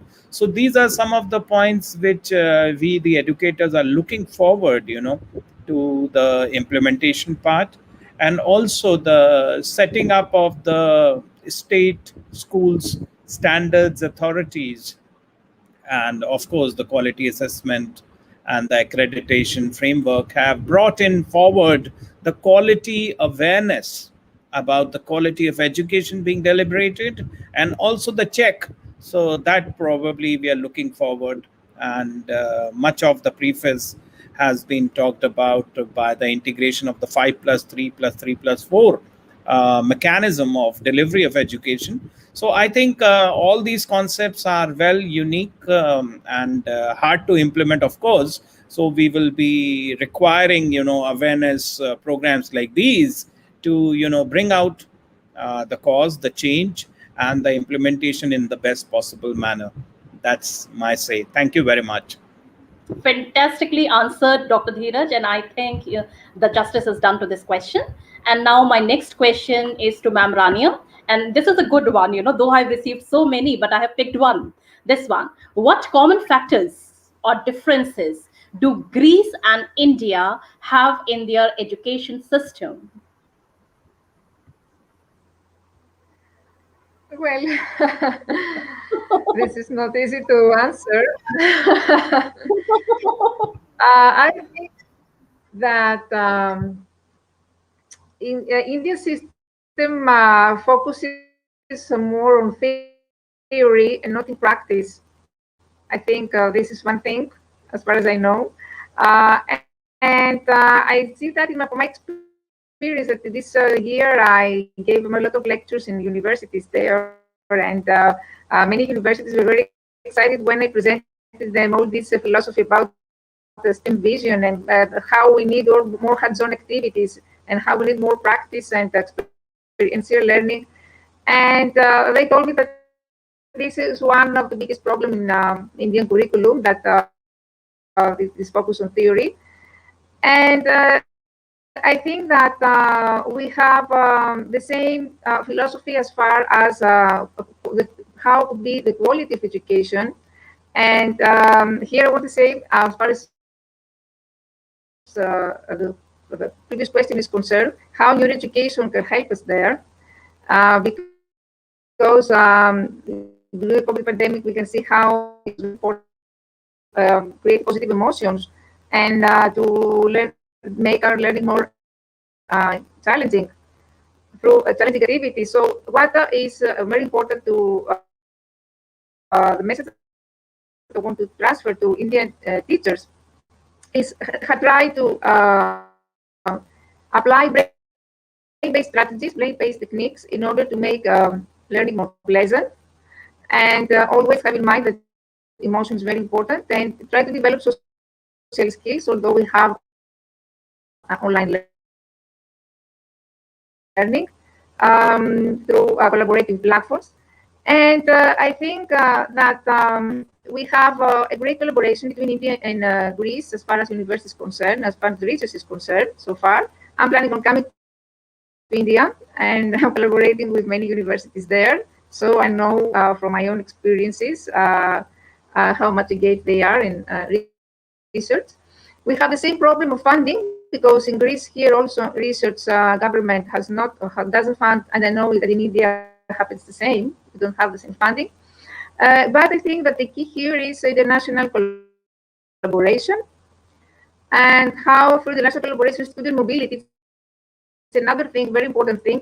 We have, for example, here European programs, Erasmus, which are called Erasmus, and that allowed all this mobility from students from one university to another, and how through a memorandum of understanding for example, we can collaborate through one university with other university. So I don't want to focus on our differences. I want to focus only what unites us as teachers and institutions and as countries. This is my perspective.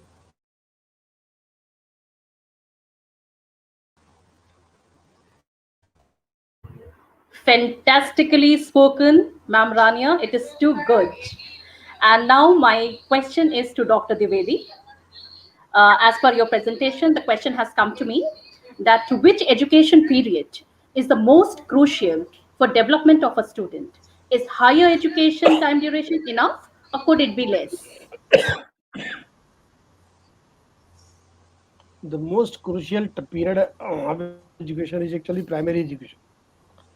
When we give the foundation, very good foundation to the child, and especially what our one speaker has spoken about the value education.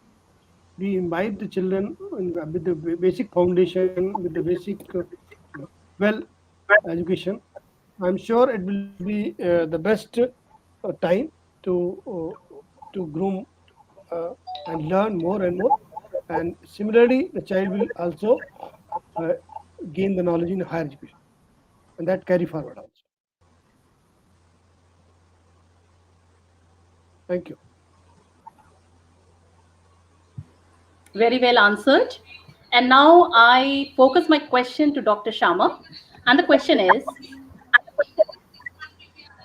if an educational system has serious crisis, what should be reformed and at what level do you feel? Shall I repeat? It was. Can you please repeat? I could not hear you. Yeah. If an educational system has serious crisis, what should be reformed and at what level do you feel? Education system in serious crisis. Right now we are already in crisis. Right now we are in crisis. To be honest, we need to reform lots of factors, social, emotional, mental factors that contribute to the education. We are in the stage. Even the educators, they think like, they got like what I said now, emotional, intellectual, physical, mental factors. Because of less salaries, they don't want to contribute more. And the other factor is they think lack of knowledge of IT. They think we cannot convince with them. Online, we cannot connect with the children. They give up. So this is all crisis. This is all nothing but the, symptoms of crisis. They are giving up. They don't understand one thing. I just want to ask each and everyone one question. In classroom, a child is with you. I agree, child. Classroom education is the best. I agree that. But when you are teaching, the child is having a notebook with him. Right? Only in the computer class, he is having computer. I'm not talking about the very high level schools, in general, in common. So when you are teaching him something, he cannot explore. You are teaching here, he is taking out. So if the teacher, if the student is having with him, already the Google with him, where he can explore, instead of telling what, can you present a presentation of Japan's tourism, now, instead of asking that, why can't you ask the student, can you present the presentation, how could be the Japan's presentation of tourism after 10 years? Why don't we involve it? So if the student is having online, we should be feel happy that he's having computer in his hand in online.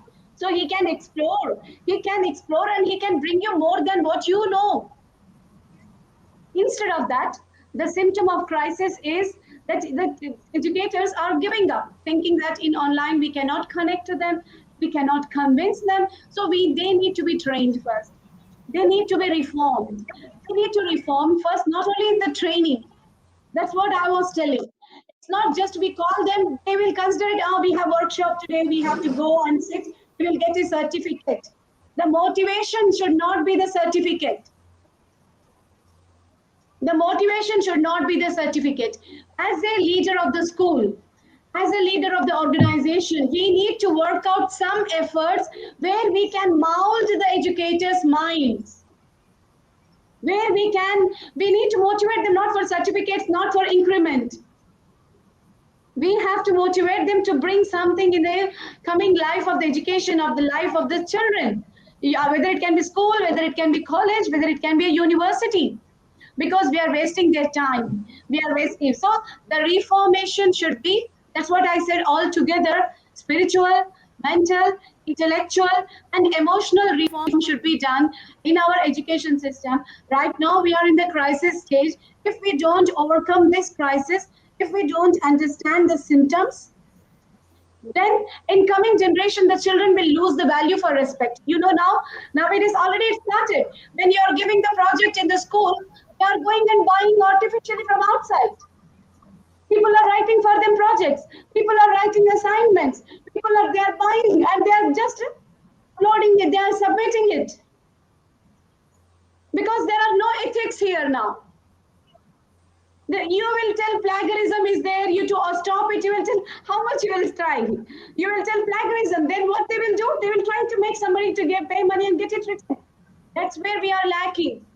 That's what we are lacking. The Indian education system, what we said now, this is what we as an educators, we have everything. India is the hub of technology.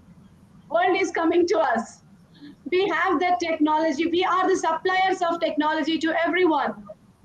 So, meanwhile, that's only factor that is lacking is that we have to decrease the activation energy.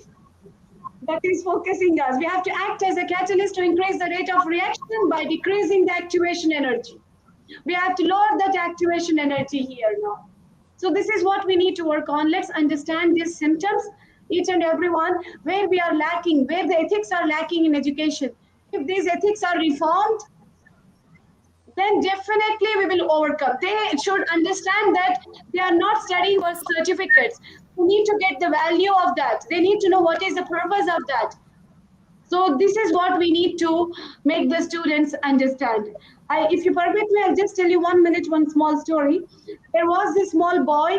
He was, not small boy, sorry. There was a young man. He was searching for some lost money on the street lamp, under the street lamp.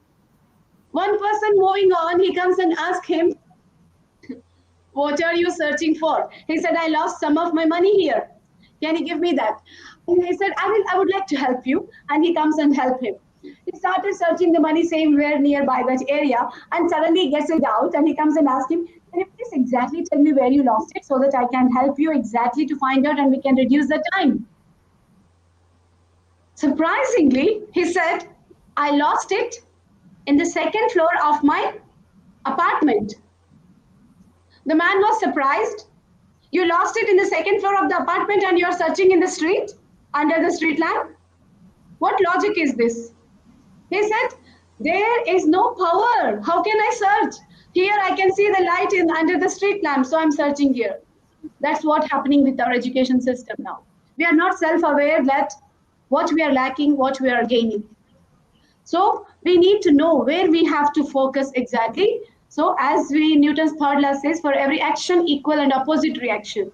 If you are not showing ethics for your education, if you are not working hard just to get the education, you are just showing for this living for a standard of living, then it will one day bounce back to you and you will suffer that. So let's do your work sincerely, honestly, with consistency and dedication. That is the reformation. Thank you, Ms. Very well answered, Dr. Sharma. Highly satisfied with your answer and an explanation. But I'm really very sorry, eminent panelists and your audience. Balachandra sir has messaged me that now also because of the excessive rain and the power failure, he is not able to connect with us. The network issues are also there, though he's trying to connect with the mobile and the laptop. But I think the situation is quite feeble. So never mind. And I have more than 50 questions for all the speakers, all the 6 speakers.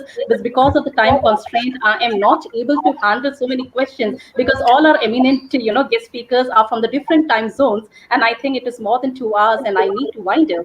So before we wind up, I should invite, the man behind Rec.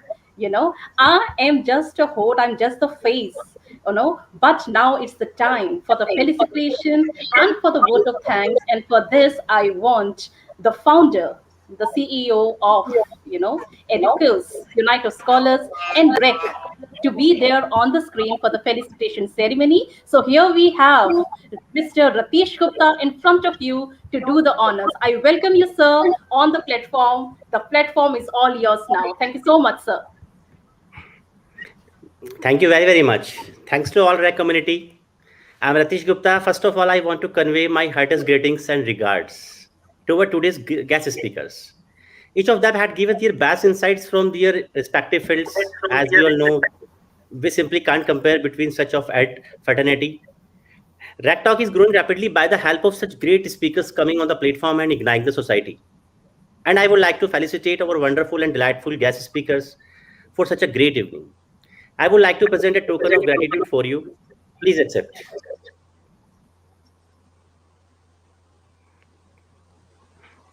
This is for you.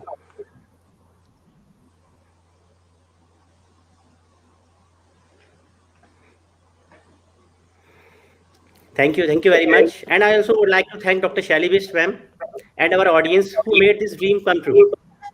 So that's all for the day. Signing off the today's with a promise of never-ending success, journey of the entire educational community.